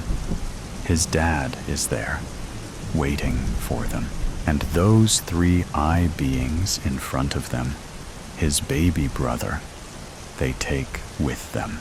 And his parents never talked about him again, like he never existed. He didn't exist, not in this reality anyway. The female being speaks, or rather, prints it on Ed's mind. They do not move their mouths. Your brother has a bigger fate, speaks the being on the left. How can you? Asks Ed inside his head. We can see your thoughts, says the being on the right, and you can see ours, adds the one on the left. You had no sibling in this life. That's a memory of another reality, said the female, and now he's here again, looking down the cliff, watching the waves crashing on the beach. Same place he was when his baby brother went missing. Or at least, that's what Ed would remember. On loop. Maverick Kotzen, 12/27/24. On loop. It was less than an hour after my surgery that I realized I would never be able to forgive my surgeon. Merely a week prior, I had walked into my surgeon's office to go over the final details leading up to the procedure. What to eat and drink beforehand, what to not do, and a reiteration of the risks in order to confirm that I really wanted the procedure. Ever since I had fallen off a rock swing and slammed my elbow into a rock, my right arm hadn't been able to move or even bend, leading me to be effectively half as useful as I used to be. The choice to get a full reconstruction of my elbow was not an easy one. The way it had broken, there were far less invasive and safer procedures that were available to me. I was hesitant, but my surgeon took my hand, assured me that it was the best course of action, and said, "It's going to be okay." 3 days before the procedure, my anxiety had only worsened, and my partner had done the best they could to comfort me. They told me that the risks were still low, and that this procedure would return to me the full mobility I had before my life was turned upside down. Friends had reached out, comforting me and wishing me a speedy recovery, as if I had already gone through with the operation. It felt as if I had already been altered, physically and personally, by the procedure, despite not even having the surgery yet. Even my dog knew something was off, as he wagged his tail and snuggled up next to me every night in my bed, instead of sleeping in his dog bed like he always does. It felt like the natural rhythm of my life had been disrupted, and that nothing would ever feel the same way it did. I began to fantasize and romanticize my life before the accident, as if it had been the peak of existence. This, of course, glosses over the struggles I was having earlier that year to pay rent, repair my relationship with my parents, and help a friend through an accidental pregnancy. Through the storm of thoughts, I clutched desperately to the mast of the boat, repeating as the next big wave came to hit me, "It's going to be okay." 2 days before the procedure, the anxiety had not improved, and it was visible on my partner's face that they were clearly worried about me. My despondency when I was asked questions, my inattentiveness when attempting tasks with one arm, and even my lack of appetite were just a few of the worrying symptoms that were beginning to present themselves en masse. Behind my back, my partner was contacting my friends, trying to coordinate some kind of effort to boost my mood, all while I more or less lay in my bed all day, watching daytime television, and periodically getting up to use the restroom. In between naps and TV fever dreams, I had flashbacks to all of the warnings from friends and family about the procedure. Are you sure you want to do this? What if you never fully recover? I don't know about this operation.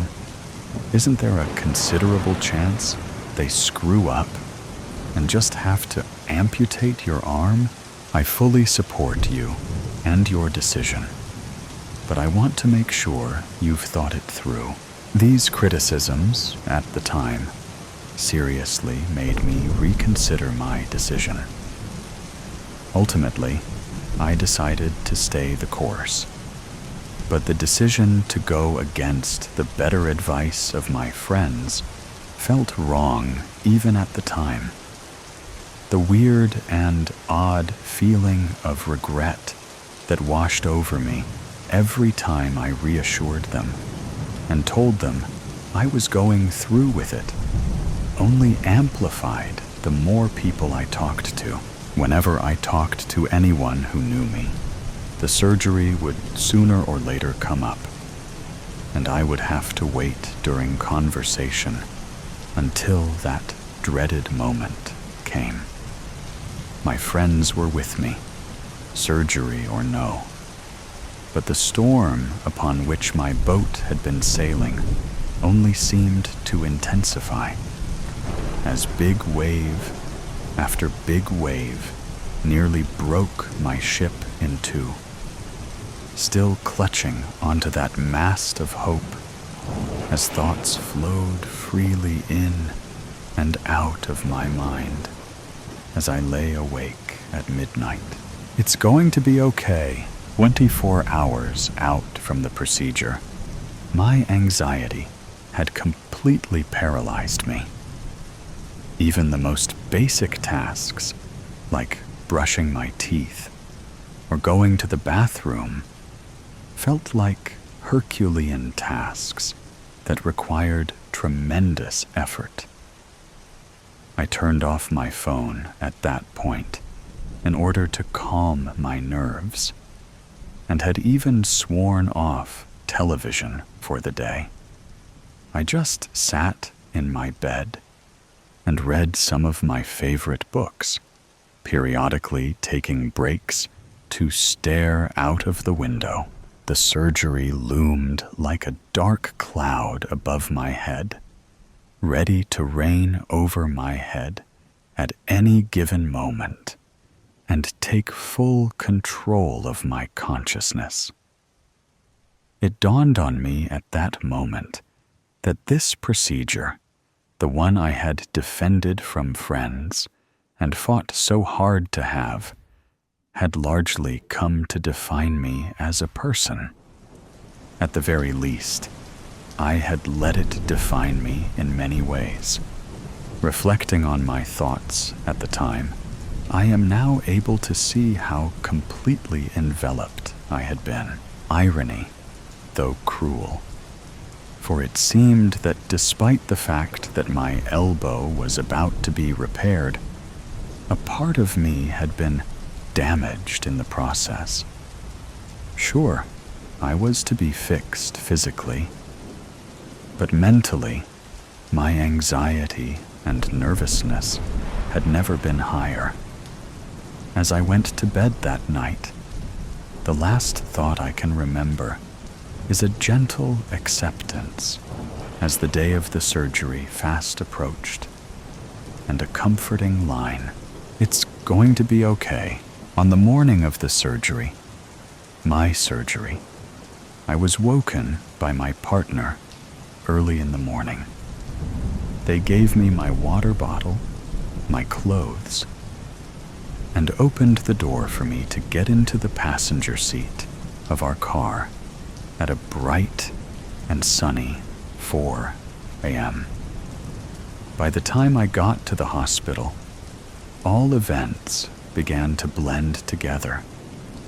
The reception, the being shown to the bed, and the surgeon's explanation of the preoperative All seemed like a free-flowing dream. The last memory I have right before going under anesthesia is of my partner holding my hand, whispering in a soft, reassuring tone, "It's going to be okay." As I would soon find out, it was not going to be okay. Based on the beginning of my story, you can guess how well my procedure went. 3 hours into the reconstruction of my elbow, a complication caused internal bleeding all throughout my arm. With no ability to stop it, they ended up having to amputate my arm from the elbow down.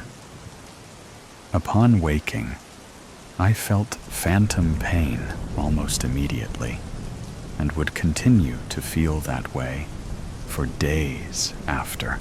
My surgeon came into the room shortly after I awoke and tried consoling me. There was nothing I could have done. These things just happen sometimes. I'm sorry. Did any of his words even matter? I had held his words dear for so long, and for them to ring hollow in my moment of utmost need was one of the most depressing situations I have ever been in. My partner, in between crying sessions, attempted to reassure me. I heard him begin to say, "Don't worry, no matter what, it's going to be..." Whispers in the Snow. Title: Whispers in the Snow. Emily pressed her forehead against the cold glass of the window, her breath leaving no trace on the surface. Outside, the village lay blanketed in snow, every rooftop twinkling with warm lights. Christmas Eve had always felt quieter since Daniel's death, but this year, the silence pressed harder against her ribs. She ran her fingers along the edges of a faded photograph. Daniel's grin, all teeth and mischief, stared back at her. He was only 17, a car accident on the icy roads. At least, that's what everyone had told her. But no matter how many years passed, Emily could never quite remember the details. Or her mind was forcing her not to. "I wish you were still here," she whispered. The old box of decorations sat half empty at her feet. Relics of past holidays she'd tried to avoid. Digging through it felt more like excavation than preparation. Near the bottom, something cold brushed her fingers. A small pocket watch cracked along the face. Daniel's. It was frozen at 11:58, the time of his death. Emily traced the hands of the watch with her thumb, hesitating for only a moment before winding it. A single tick echoed in the room. Her vision blurred, and the world dipped beneath her feet. She stumbled forward, clutching the mantel. When she looked at the clock on the wall, the time read midnight. 2. Emily woke to the sound of something sizzling in the kitchen. The sun cut across the wooden floor, spilling warmth she hadn't felt in years. She pushed herself up, rubbing her eyes. With surprise, she noticed she was still holding Daniel's watch in her hand tightly, as if someone else carefully passed it to her. Her attention shortly moved to her desk side. Her decorations in her room was changed. The old box of decorations on the floor was gone, replaced by a series of drawers. Her desk looked less messy, her daily makeups and the mirror were gone. There was scent that didn't belong to her. Footsteps moved behind her. "Morning." It's a male voice. Her heart almost stopped beating. She turned slowly. Daniel stood in the kitchen, spatula in hand, flipping eggs as if this was the most natural thing in the world. The plate slipped from her fingers, shattering across the floor. Daniel glanced over his shoulder, frowning. "You all right?" he asked, stepping forward carefully. "You're acting weird." Emily couldn't breathe.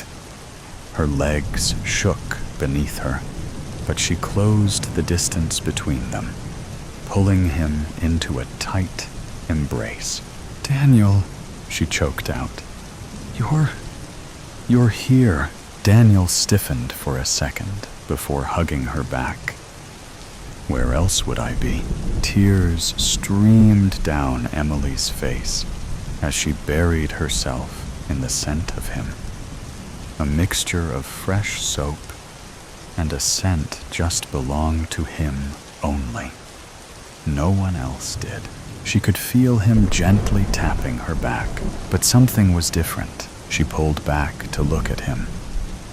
His eyes, warm but unfamiliar, lingered a little too long on her face. "I thought..."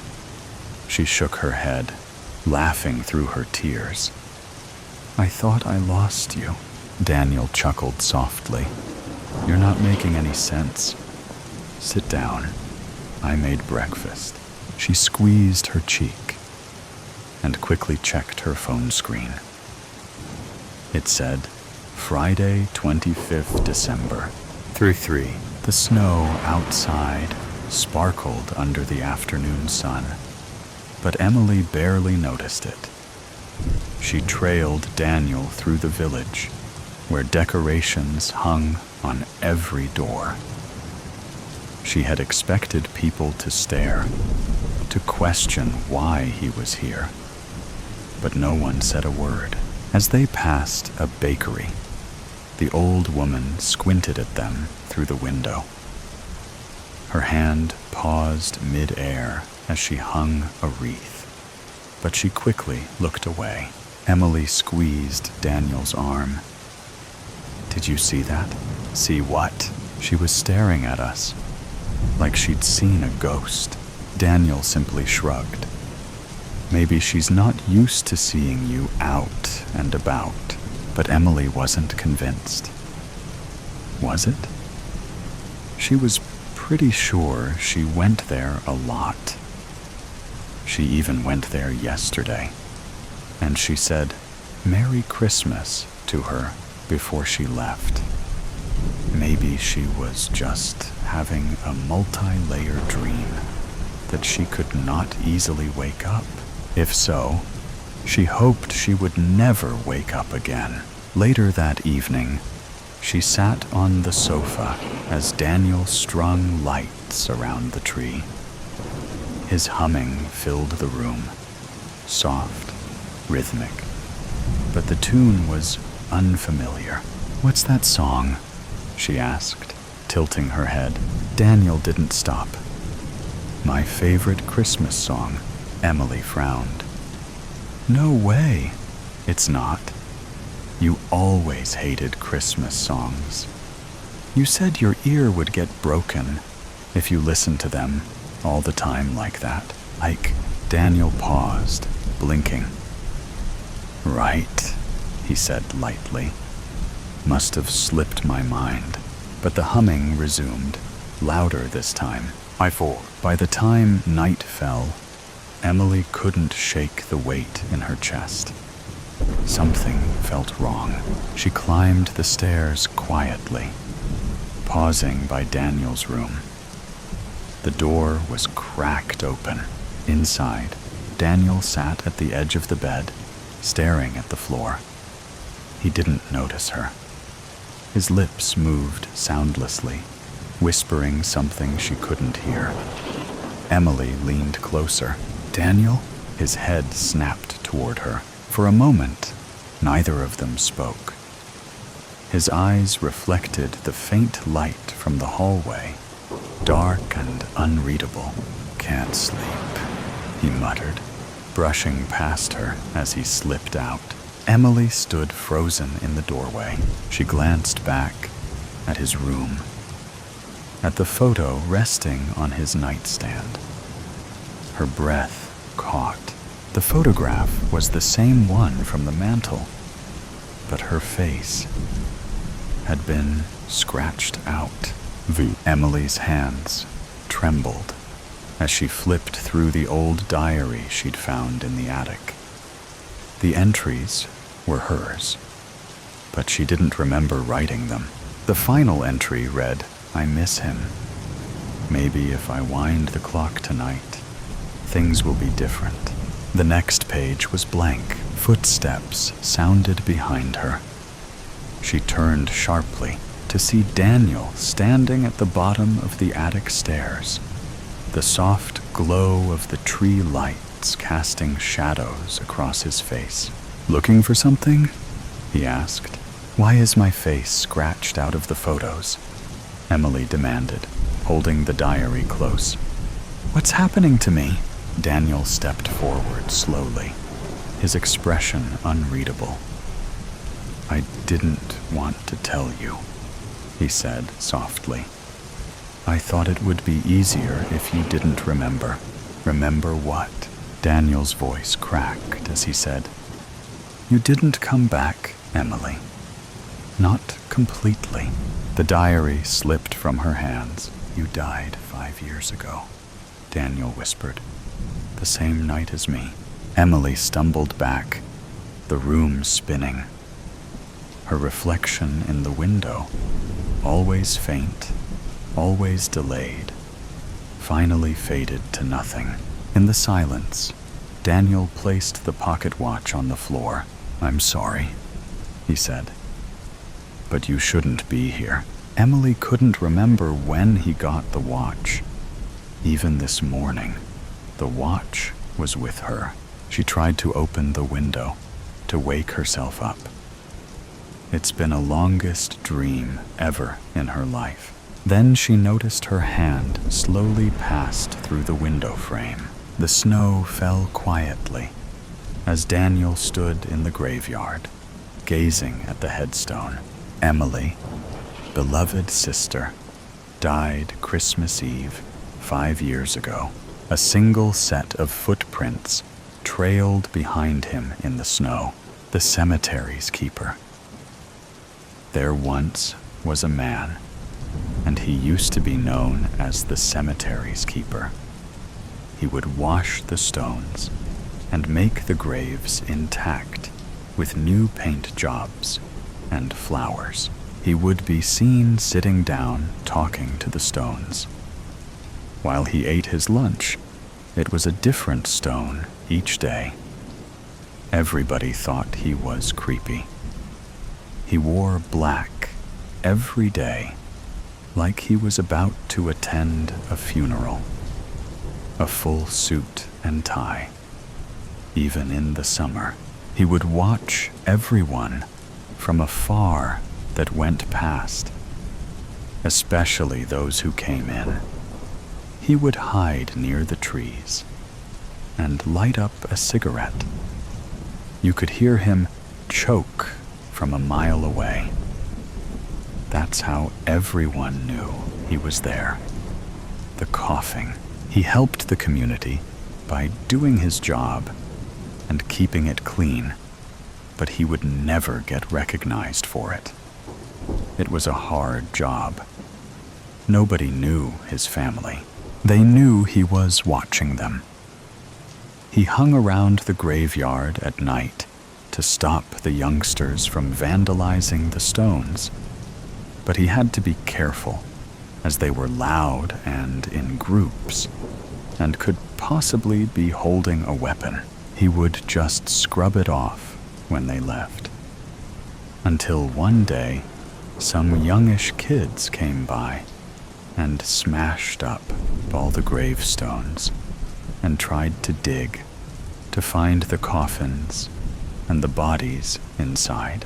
The next day, he was found dead, lying among the gravestones, with his head in a bucket of water, what he was cleaning with. Whoever it was drowned him, and they had a purpose. There was a rumor going around saying that he hurt some children, but that was a lie. I'm Detective Susan Baker, and I took over this case. Two things were obvious, one being the fact that this was foul play. The other, I think I know who did it, and I needed him to confess. This fella I speak of has just gotten out of prison for murdering someone 5 years ago. He only got 5 bloody years. Pathetic from the justice system's side. But nobody showed up at court for him. His record was clean. He had never done a bad thing in his entire life. He had strangle marks around his neck. When I found him, he was cold. He had been beaten before he drowned. The coroner said he was definitely strangled to death. He had knife marks on his rib cages and a big one marked on his throat. Whoever killed him really wanted him to die. They collected the DNA and matched it with the strangle marks. Whoever it may have been left dirty scratch marks. With the gunk left under their nails, we found a match, just who I thought it was. The man has just gotten out of jail, and he got bail to his mother's house. He had nowhere else to go. He had a big group of friends that committed crime all over the area. The crime rate was bad without them. Hopefully, my partner, Sir John, and I could take down who did it today. It was going to be a long one, which meant that we wouldn't be with our families today, which was Christmas Eve. I wasn't expecting that. The boss said we could go, but once again, we had to protect the city. I put up so many Christians' lights this year, hoping to not have them vandalized too. During the festive holidays, the people in my area too would go absolutely nuts, screaming, fighting, punching on doing drugs, hard drugs, might I add, drug dealers on each corner. The lowest act was burning someone's house down on Christmas Eve, leaving them with nothing. In this area, this has unfortunately happened on a regular basis, due to mainly domestic violence or vandalism, the occasional break-in. I've gotten a few bravery awards due to taking down a man with a gun and saving someone from committing suicide. My partner is my mentor. He is a good bloke, tough, well-built. It was time to search for more clues. Maybe we will find footprints or something leading to the murder area.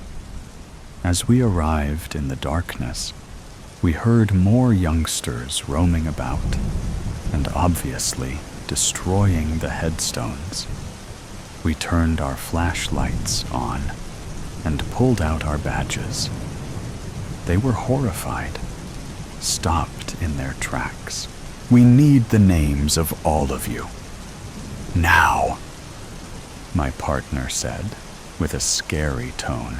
About an hour later, we had all their names. They were finally going to be charged with vandalism. Each kid had to pay for the damage that they did, with their protective parents. Each of them got a fine of $1,000. Each made payment plans. I wondered who would take over the graveyard now, or would they just let it overgrow? The graveyard overgrown. It had been about a month since he passed away. The stones were dirty. Vines growing in every direction. We interrogated the fella that I thought it was, but he would not confess, even though we found his DNA on the man's neck. He said the old man kissed me, and I put my hands on his throat, but he didn't die. Last time I saw him, he was alive.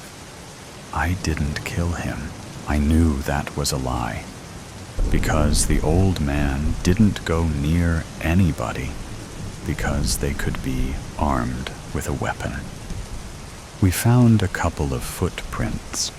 We matched it with the same shoes, but he still would not confess, even after a violent interrogation. We showed him pictures of the old man's crime scene. He looked away. We made sure that we got a warrant out for his arrest.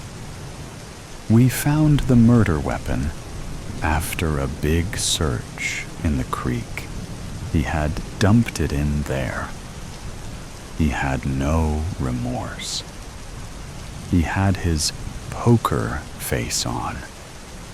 He was put in a cell for attempted murder up until his court hearing. Shattered truths.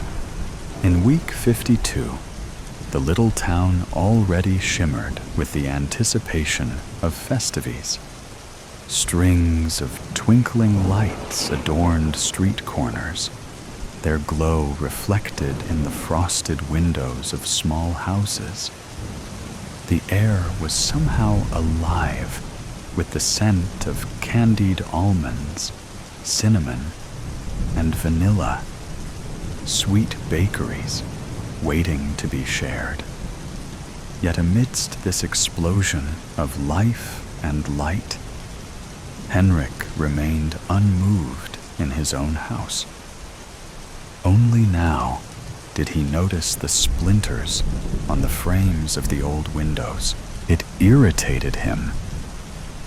How could one have lived in a place for so long and never discover something as provocative as that? 30 years in the same house, married to a woman named Benta. She never had much interest in cleaning like most women her age had. Henrik looked up from the bed where he rested his body in the afternoon. Naps like these started to occur more often than before. Probably age, or hell knows why. The door was open, and he could see the light from the lamp in the kitchen. Very faint, but just enough to see clearly. When was the last time he changed the light bulbs? Or maybe the last time he did that? Maybe 4 years ago? Or 6? Henrik got up and walked around the house for a moment until he saw the old plates. Small teacups were there too. They had gathered dust over time. Why did she even collect them when she didn't even polish them? Wasn't that something you do when you collect all sorts of crap? Henrik took his box with pills and swallowed a handful of them with lukewarm water, and then grabbed his cigarette box. As the flame flickered to life and touched the tip of his cigarette, the first inhale hit him with a rush of warmth, pulling him out of the heavy fog of his sadness. the bittersweet wave of nostalgia washed over him, carrying flashes of his younger years, when the world was a vast, untamed promise, each day unwritten and brimming with possibilities. Now, every movement was deliberate, every breath a reminder of the disease that gripped his body, unraveling him piece by piece. The cigarette trembled in his unsteady fingers, a cruel contrast to the steady, unbroken rhythm of his past, when his hands had been strong and his future limitless. Henrik looked up at the cupboard with the plates. He no longer spared them a glance, knowing they wouldn't remain in his house much longer. The small glass doors of the cupboard did not bother to open. "Come on!" He got angry and used all his strength to open the cupboard until it gave out. Glass bounced and flew all over the place, and a small piece flew into his face. A second later, a small cup fell, adding china to the glass artwork on the ground. "Well," said Henrik, "Bente will take care of that." For a minute, Henrik wondered where she might be. But then a sudden thought struck him. Probably anyone with self-respect would be willing to spend more quality time away from his miserable presence. Carefully, as much as he could, Henrik took the plates and cups and put them down in a cardboard box. He put on his jacket and shoved the keys in the pocket of his leather jacket. It has been a few years since he didn't drive, not that he didn't know how to. So he headed walking, went out to Red Cross shop, and handed the ladies at the counter the filled cardboard box without saying a word. Henrik stepped out into the street and saw that it was beginning to get dark. He gave a sigh of relief, as if that particular china was a burden that added more weight to his heavy enough life. It was past 3 in the afternoon, and the clouds were long and transparent. When was the last time he went out for a walk? Not recently, for sure. It was too unbearable to look at all these energetic people, energetic enough to laugh and move around, with no rollators and accompanied by themselves only. Each step now felt like a quiet triumph. The rhythm of his feet against the pavement was a soothing reminder that, despite the tremors and stiffness, Henrik was still moving forward, and this helped to refresh his mind. The crisp air brushed against his face, and for a moment, the simple act of walking became a victory over the weight of his condition. After about 15 minutes, Henrik walked in the dark until he saw a neon sign. He had forgotten his glasses at home, but the word bodega was big enough to read.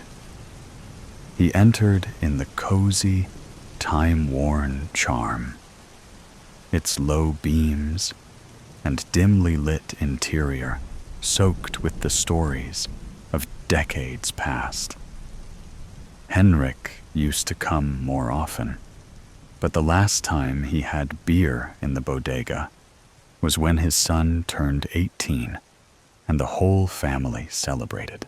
Henrik looked around to choose a spot. Faded photographs and vintage beer ads adorned the smoke-stained walls, while mismatched chairs and well-worn tables lent the space some hygge-lig, unpretentious air.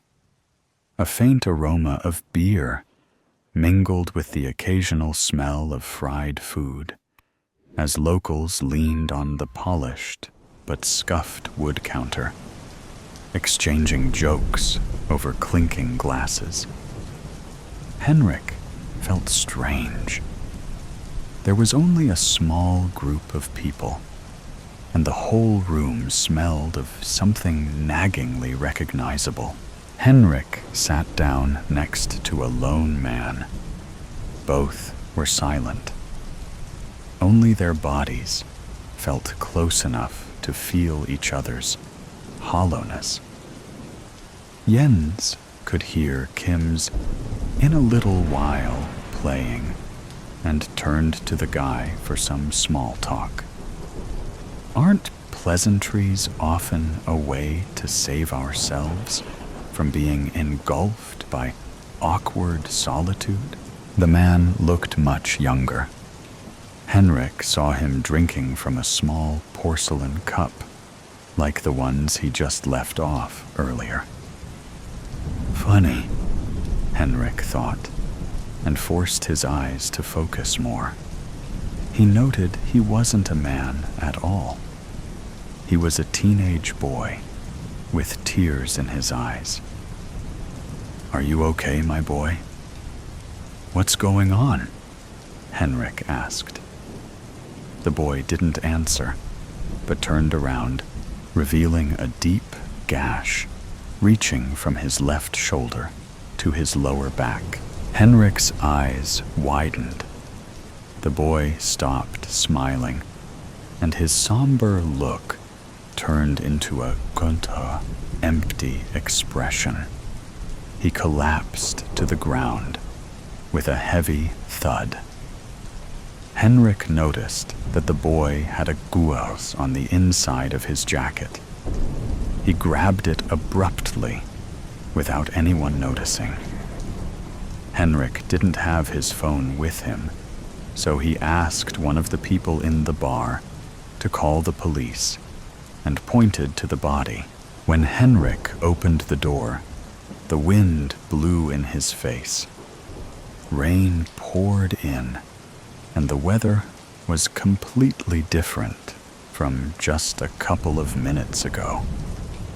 The sky was entirely black, and the sounds of screams were coming from the distance.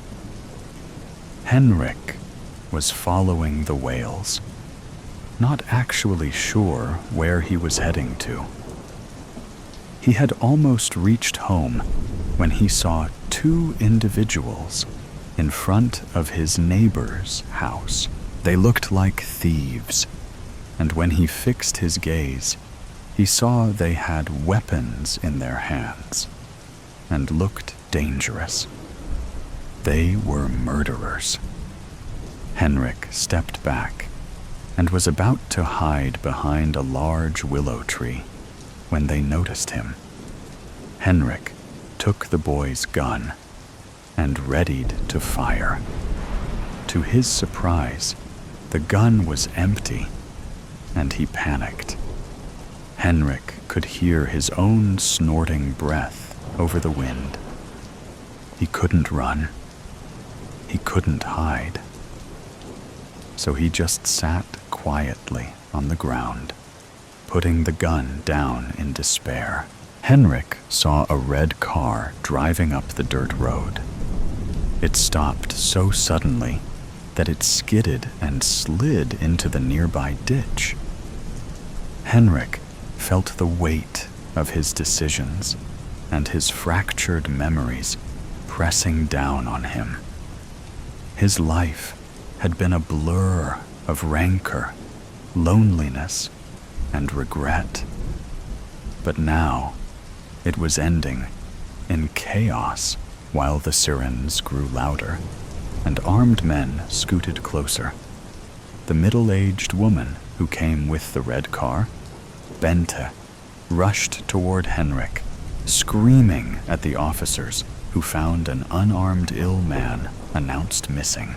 "You're late," Henrik muttered, closing his eyes and lying on the grass.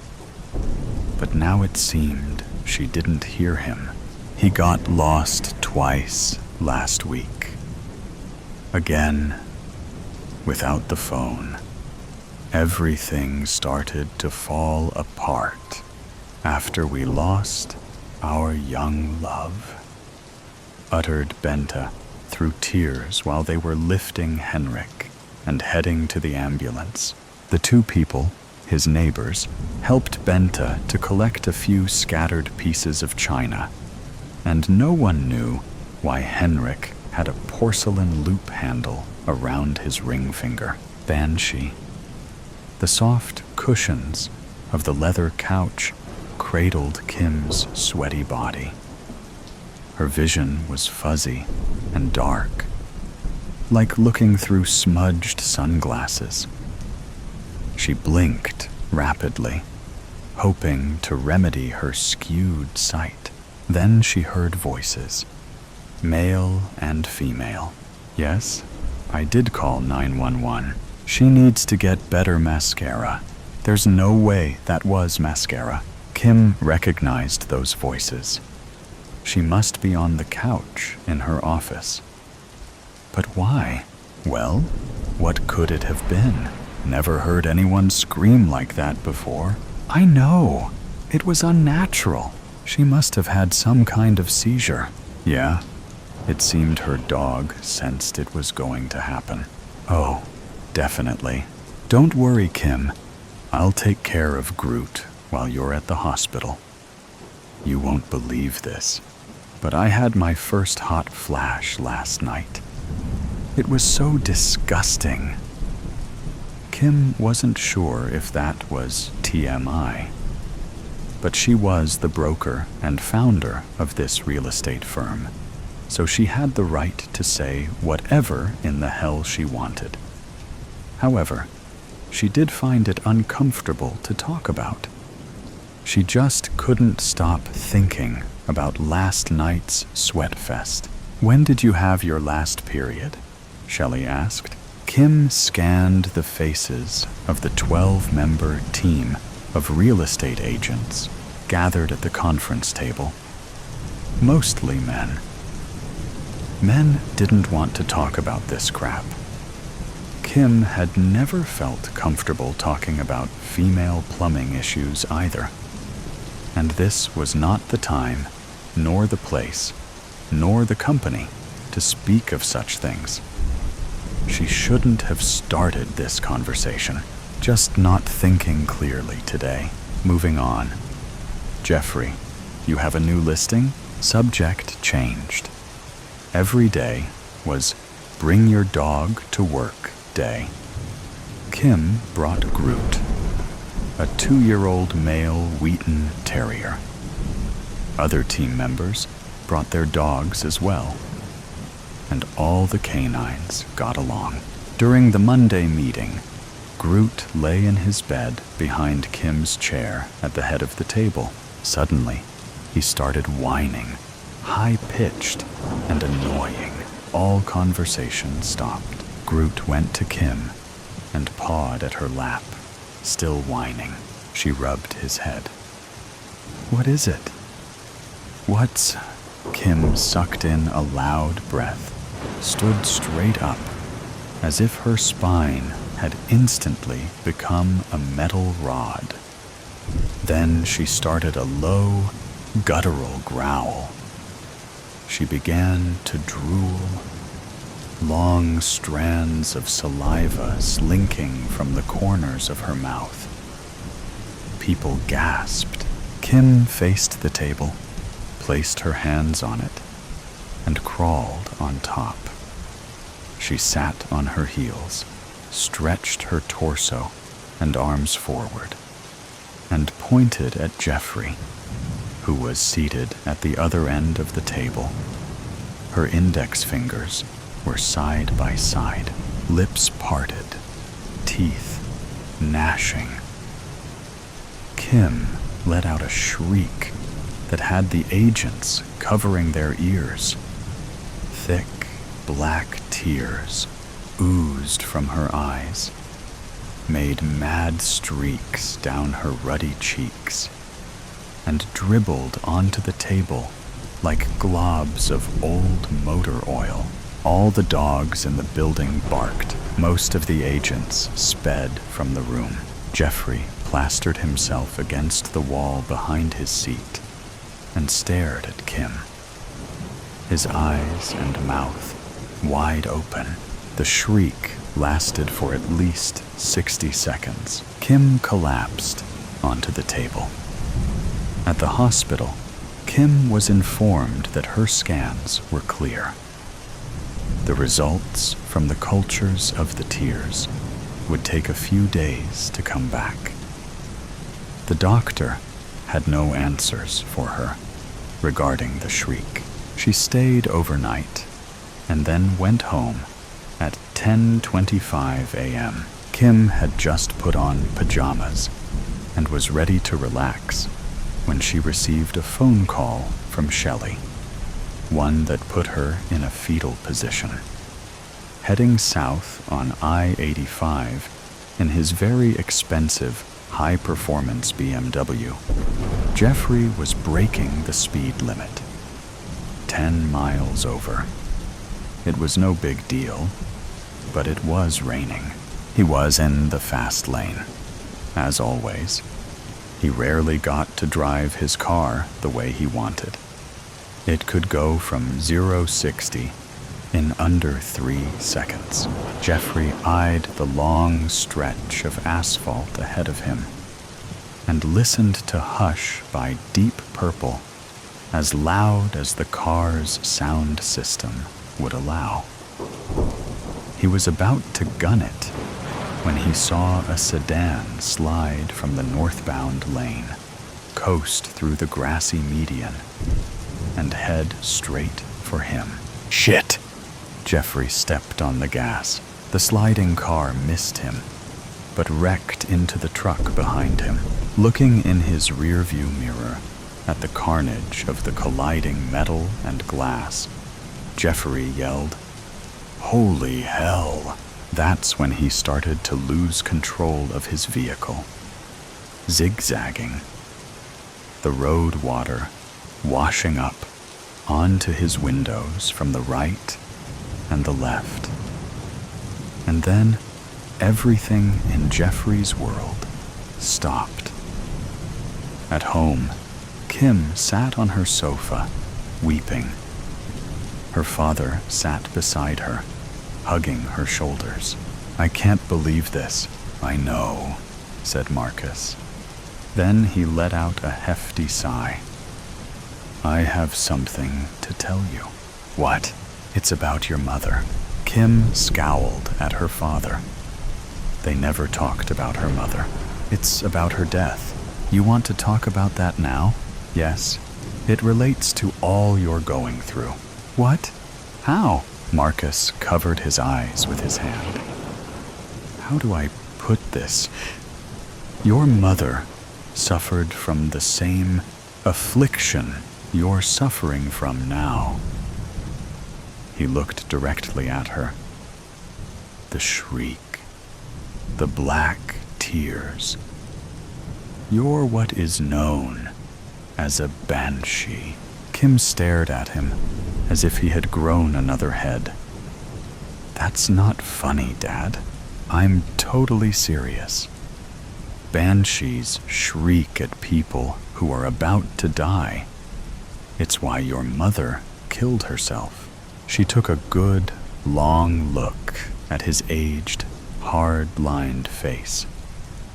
He wasn't lying.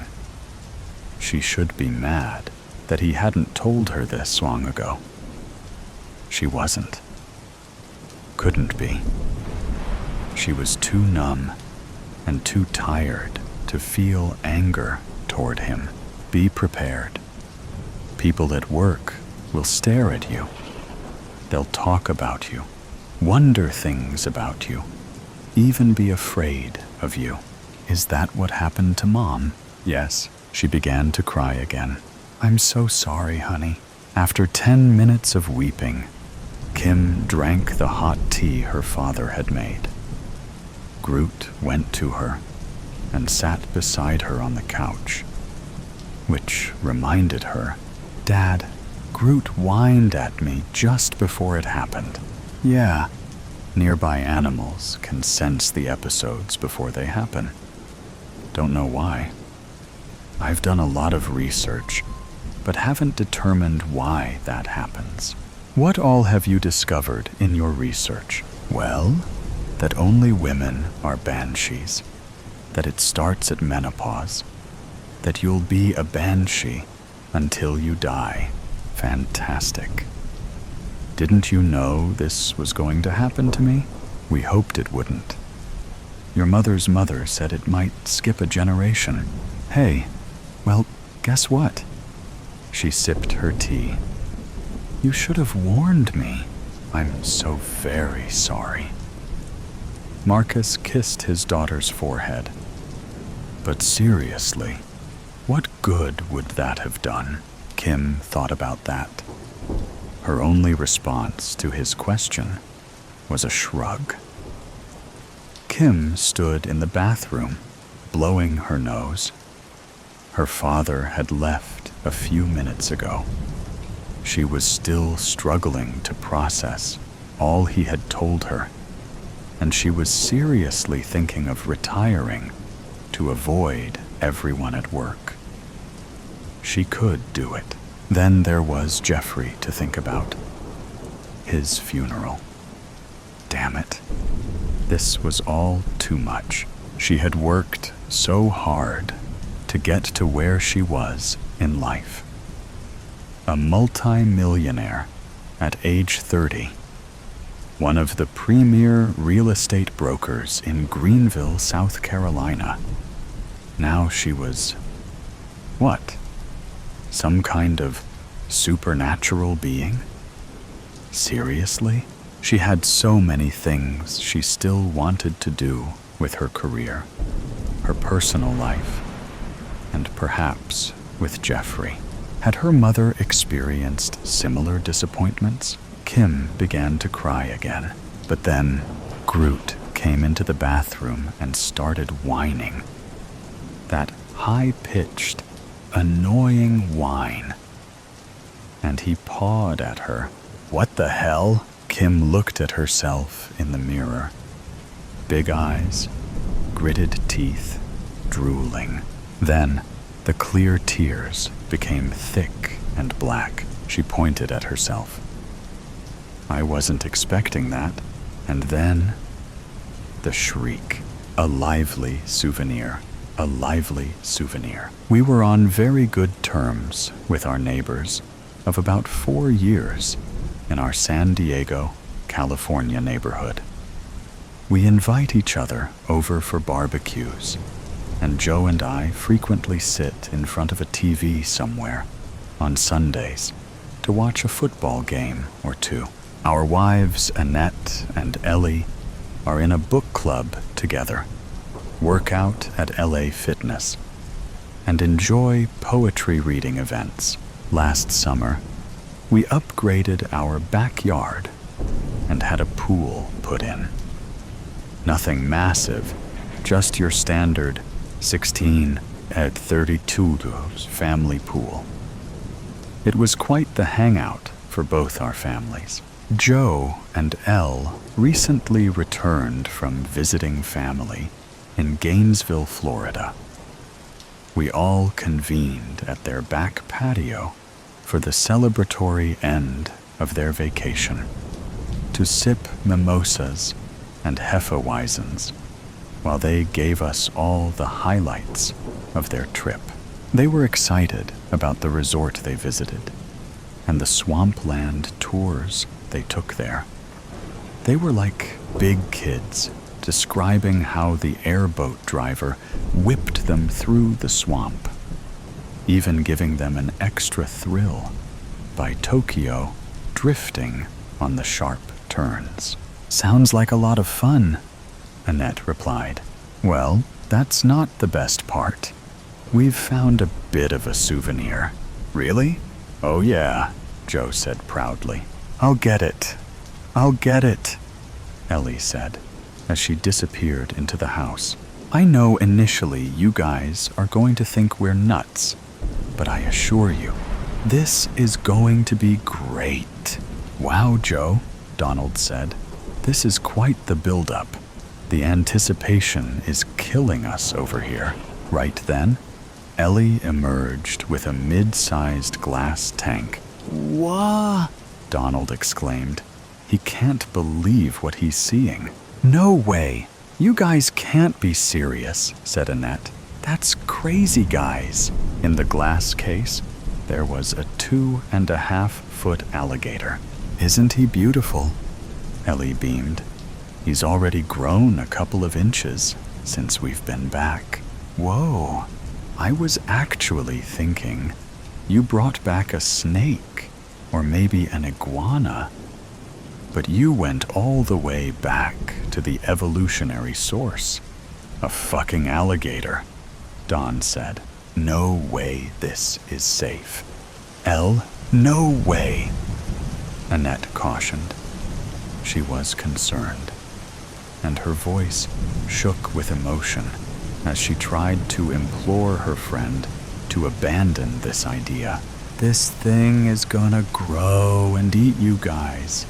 No, this is a terrible idea, sweetie. No, it's okay. We thought this through, John explained, and made an informed decision. This wasn't an impulse buy. I don't know, buddy. It looks like an impulse buy with teeth. Don chided them. They all laughed, except Annette. How did you even come across somebody selling an alligator, Joe? I mean, I know it's Florida, but people aren't just selling these at the 7-Eleven. She asked. Joe explained how part of the habitat tour involved observing the local wildlife, including gators. They also breed them there. This alligator was part of a litter that was to be raised within the wildlife preserve, but unfortunately, it was a runt. He was too small to compete with his siblings for food, and eventually they would turn on him and consume him as well. The staff were going to have to put him down.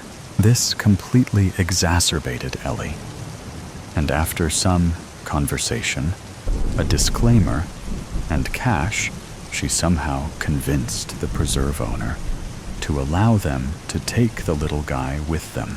And you were okay with this, Joe? Don asked incredulously. Joe shrugged his shoulders.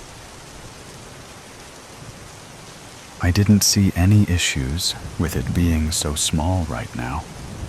I guess I kinda kicked the can down the road as far dealing with him getting to be full-sized. As it was explained to us, they are very loyal and highly intelligent. Once domesticated, they are just like dogs or goats. Wait, Annette asked. How did you get it on the plane? Well, the preserve owner wrapped it for travel and fed it, and we just added wet towels over it and placed it in our checked bags. You ran it through baggage claim? Have you seen how they treat those suitcases? Don asked, almost laughing in disbelief. Oh yes, and I was so worried about the little guy. I could hardly contain my anxiety the whole flight. I hoped he wasn't too scared. I told her, hey honey, it's a reptile. They're not scared of anything. My wife and I stood there, perplexed. This has got to be the dumbest idea in the history of dumb ideas. Yet here they sat, two highly educated adults carrying on about One of the most dangerous animals on the planet. Like it's a long-haired lab puppy. I have to ask some grown-up questions. I steal a glance at my wife with a raised eyebrow, and she shrugs, effectively giving me the go-ahead. Joe? Firstly, how in the world do you domesticate an alligator? Is there like a shock collar? Here, when I zap you, it means don't bite my finger off? I mean, come on. Ha, ha. I hear the sarcasm, Dawn. No. As you feed him, he gets used to your scent and your presence. He begins to associate you with food and satisfaction. It's all positive reinforcement. He bonds with you. Yeah, just like a dog, like we said. He won't bite the hand that feeds him, silly. Ellie chimed in. He eats chicken, mostly. But we can throw in some fish, rodents, steak, and even pork, to give him a variety. They guy gave us a pamphlet for use as a reference, so you read Alligators for Dummies. And you think that prepared you? Annette asked. I can't believe I'm hearing this. Did you say rodents? You feed it rodents? Are you going to buy a shoebox full of mice and dump it in his glass case? Oh, don't be so crude, Dawn. Of course not, Joe said nervously, as he rubbed the back of his neck. Well, not exactly a box full. You really are going to go through with this? How long before he grows up to be a fully carnivorous reptile? There's some exotic animal farms around. We can relocate him too, when the time comes. For a fee, they'll come and collect him, humanely, of course, and he'll live out his days at the California Preserve. Dude, is this even legal in California? Can animal control fine you or come confiscate it? Well, it's an ask for forgiveness instead of permission kind of thing. We aren't breeding it or selling it for a profit, so therefore it's characterized as an exotic pet, in my opinion. It's no more illegal that Tyson having a tiger or Michael Jackson having a chimpanzee. But this is an alligator, Joe. Annette pleaded outwardly with her friends. This is a cold-blooded beast. Every incident I have ever seen involves an alligator snapping, its jaws shut on some unsuspecting body part of the owner or trainer. We are trying to get you to see that this will end badly. You and Ellie are putting yourselves in danger. Annette's hands were on her hips, as she's clearly frustrated. We can't seem to talk any sense into our friends.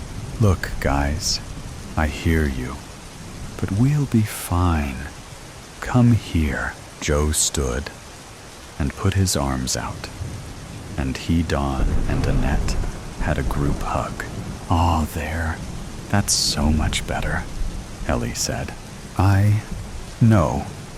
We appreciate your concern. You're good friends, and you have raised some thoughtful questions, and I would expect no less. But friends, don't worry. This is gonna be a great experience. Alex and us will grow to be..." "Wait," Dawn interrupted. Alex? Alex Alligator? Really, Joe? It absolutely fit like a glove. And when I called him that, his little eyelids flipped. I think he likes it, Ellie added. She reached in and stroked the back of its head. "You want to hold it? Here, it's okay." Let me just get him situated. She set the glass case on the table and reached in and grabbed its tail with her right hand and slid her left hand forward to grasp it under its jaw. But something must have spooked it. It let out a high-pitched snarl and spun its head, and with its tiny but razor-sharp teeth clamped down on Ellie's forefinger and thumb. Blood immediately spurted outward as Ellie screamed and knocked the glass case off the table, which exploded when it hit the patio. Alex didn't fall. However, he hung on to Ellie's flesh, dangling and thrashing with all its body weight, as if trying to rend her flesh from her. Blood started squirting out of its jaws as it whipped its body from side to side. Ellie grabbed at it and tried to pull it off, but it was dug in, and she screamed even louder. Joe grabbed its body and pulled, but it was clamped down deep, and pulling it made the flesh of Ellie's thumb started to rip from her hand, making her cry out more. Ellie collapsed onto the patio, screaming incoherently, as the gator's face was now bright red with the free-flowing blood from Ellie's mangled hand. Annette grabbed a big hunk of glass and began hitting it on its head. 1 blow, 2 blows, 3 blows. Finally, the gator released its grip, rolled over onto the patio, and scurried away. "Oh, Ellie, I'm sorry. I'm sorry. I'm so sorry," Joe said as he pulled off his shirt and attempted to stem the flow of blood from Ellie's marred flesh. Her thumb was only hanging on by 2 tendons, and half the flesh from her index finger was tattered and torn. He wrapped it up with his shirt. "Dawn, put pressure here, please," Joe said, almost in tears. Annette had both hands covering her mouth and was wide-eyed with disbelief as Ellie moaned and cradled her hand. She was growing visibly pale and going into shock, no doubt. Joe called 911 while Annette comforted Ellie. Dawn quietly wondered if they'd be able to save her thumb or not. How could this thing have turned so deadly so fast? Shit, he thought. Speaking of deadly, where is that little fucker? Joe, did you see where it went? No, I didn't. The little bastard's probably terrified, hiding in some cubby hole somewhere. The dispatcher is sending animal control, but maybe we can bag it before it gets away. Damn, I fucked up, Dawn. I'm such a fuck-up, he said in a frustrated tone. What was I thinking? Hey, let's focus. No time for that now, buddy. I'll run to my house and get a spotlight real quick. So Dawn went out their back fence and crossed over onto his property. He unlatched the back fence and headed for his tool shed on the other side of the pool, when lo and behold, there was Alex. He was casually floating in their pool. There was a red stain afloat around him, apparently Ellie's blood. But Alex was totally oblivious to the carnage he caused. He's merely enjoying the cool water. Don doesn't know why, but he thought about the story of the scorpion and the frog. What did they expect? He's an alligator. As Don approached the pool, Alex seemed to sense his presence and slowly paddled towards the edge of the pool towards Don. Wait, what's this? What are you doing, little guy? It turned, its body exposing its tail, and made a cooing sound. Please don't let this be the second dumbest thing that happens today. Don squatted down and gently reached under the gator and scooped it up, holding it under its head and tail. He made sure to keep a firm grip on Alex and not expose any appendages that may trigger it. You need to be with your own kind, runt or not. He actually kinda liked the little guy. But yeah, it's time to go. You've caused enough trouble today. He heard the sirens approaching and headed back to Joe's house like a breath of cold air. By December, Montreal was buried under a heavy coat of snow that had been piling up since late October. Gray slush lined the streets, the result of salt and traffic grinding the once pristine snow into a dirty, icy mess. The biting cold cut through even the thickest coats, and the endless scraping of shovels and snowplows provided a constant backdrop to city life. Holiday decorations were everywhere, but their cheer felt commercial, more of a reminder to spend money than a celebration. The air smelled faintly of exhaust and wet wool, the kind of scent that lingered in crowded metro stations and poorly insulated homes. Yet, as Veronique walked through the city streets, her boots crunching against the fresh snow, she couldn't shake the feeling that something wasn't right. She'd always loved the holidays. As a child, she'd marveled at the shimmering decorations, the sound of boots crunching against ice, and the occasional scent of poutine wafting from nearby diners. But this year, the joy seemed oddly hollow, as if it were a beautiful facade masking something dark and unspoken. She paused at the corner by Sherbrooke, her breath curling in front of her in frosty puffs. It wasn't just the odd unease she'd felt all week. There were other signs, too. Small things that would have gone unnoticed if she weren't already on edge.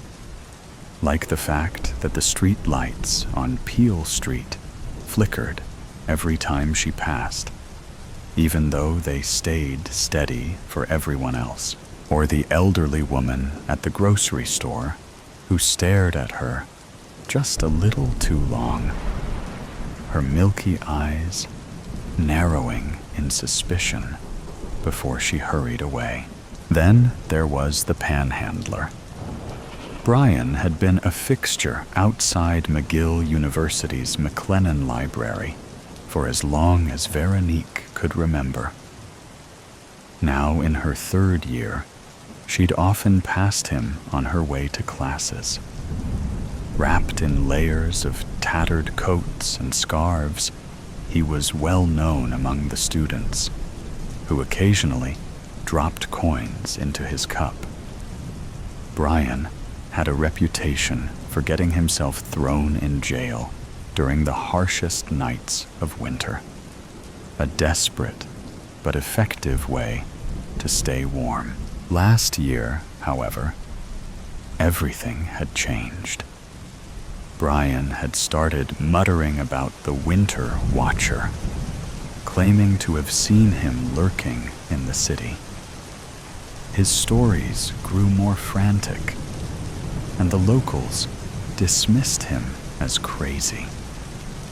Then, one night, Brian's body had been found in an alley, his lifeless form curled against the icy ground.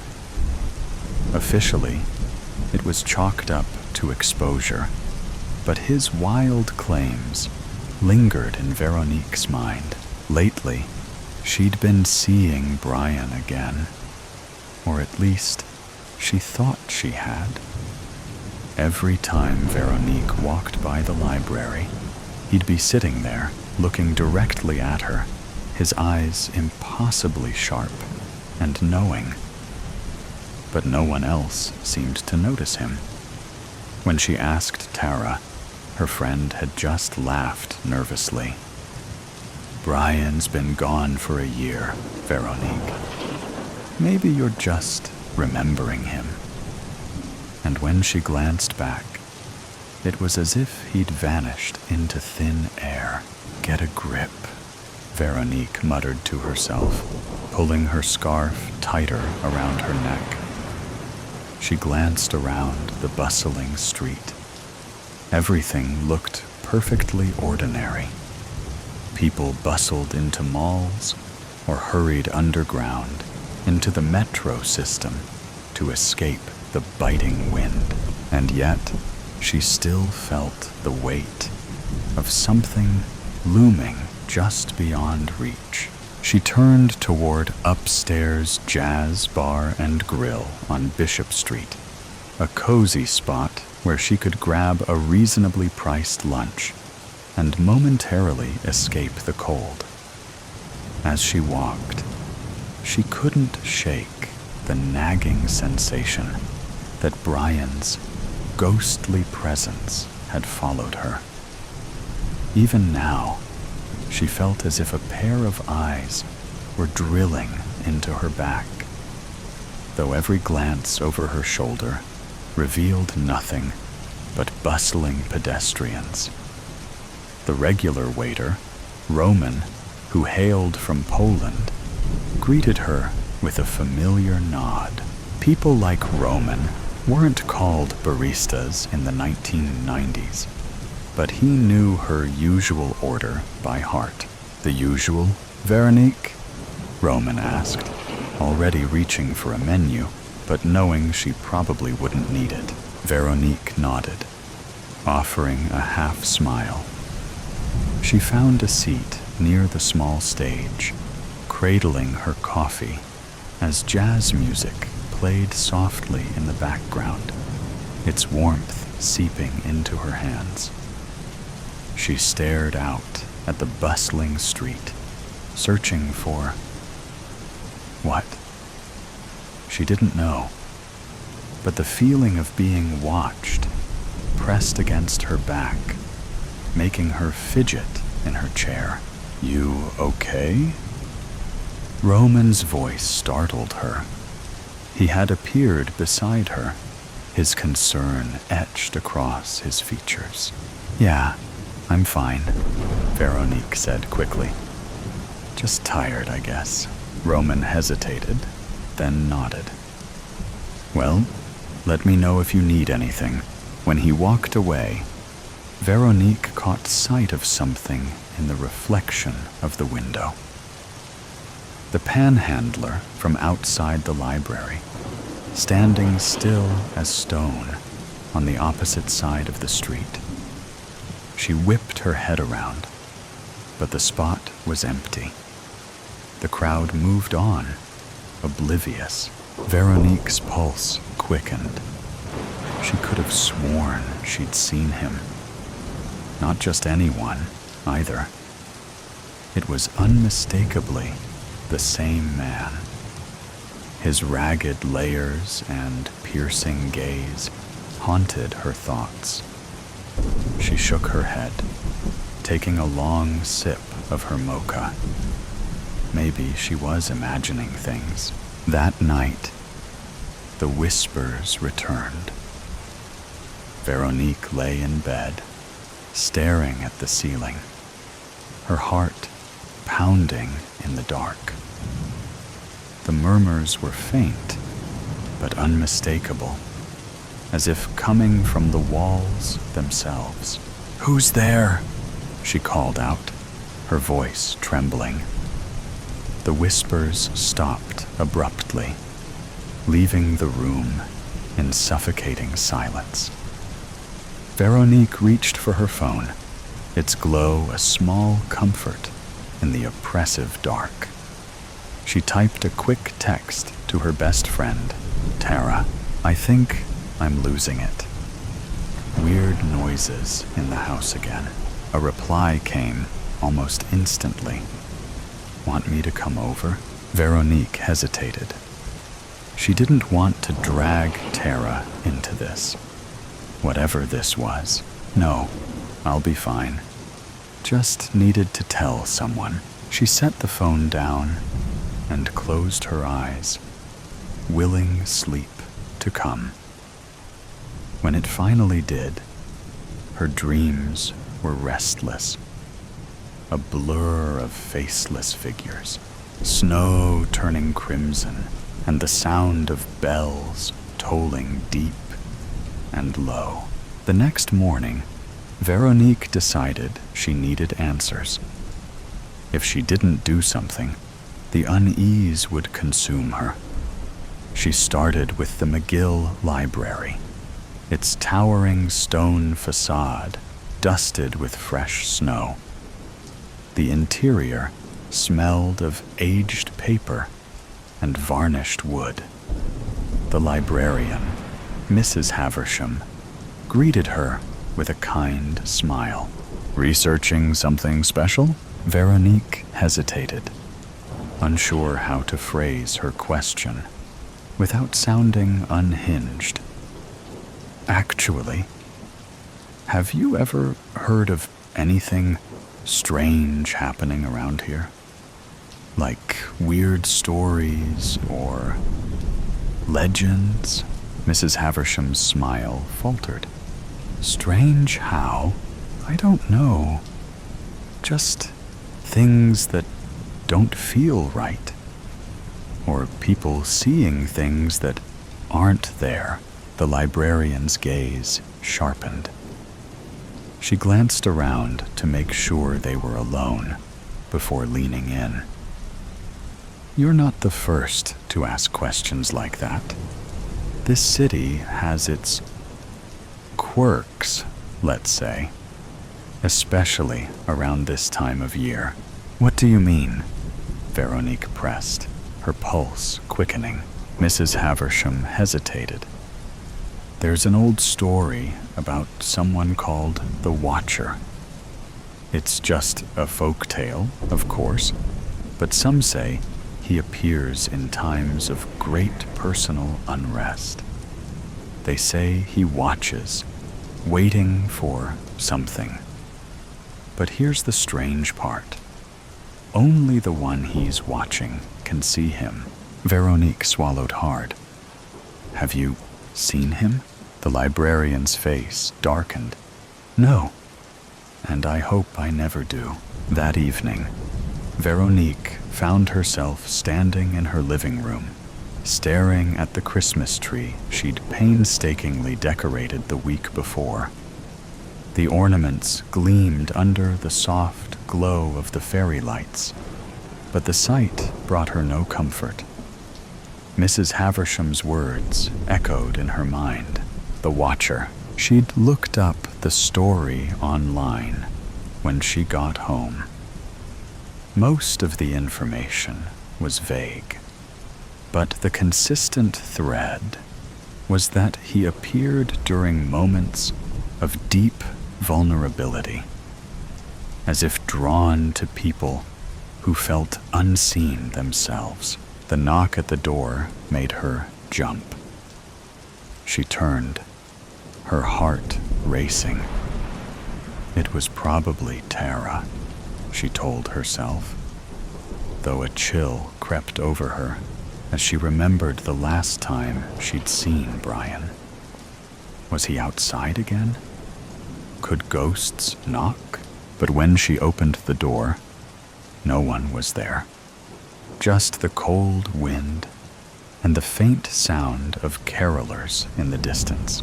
She stepped outside, peering into the night. Snow fell softly, blanketing the world in an eerie stillness. Then she saw him, Brian, standing at the end of her driveway. There was no mistaking it. His tattered layers and unblinking stare were as vivid as they had been when he was alive. She wanted to call out, to demand answers, but her voice caught in her throat. The figure didn't move, only watching her with an intensity that froze her in place. Veronique's breath caught in her throat. She stumbled back inside, slamming the door and locking it. Her hands shook as she grabbed her phone to call Tara. But before she could dial, the whispers started again, louder this time, surrounding her. She clamped her hands over her ears, but it was no use. The lights flickered. Then, with a final, shuddering gasp, they went out. In the darkness, Veronique felt the weight of his presence. She didn't need to see him to know he was there, just beyond the door, watching, waiting, and for the first time, she understood what he wanted. Her. The next morning, Veronique's house stood as it always had, its cheerful decorations a stark contrast to the unease that lingered in the air. Neighbors passed by, unaware of what had transpired within those walls. But Veronique was gone, leaving behind only faint footprints in the snow leading toward the city streets. And in Montreal's busy streets, the holiday festivities carried on. But every so often, someone would pause, glancing over their shoulder, a fleeting sense of being watched brushing against their mind before disappearing like a breath of cold air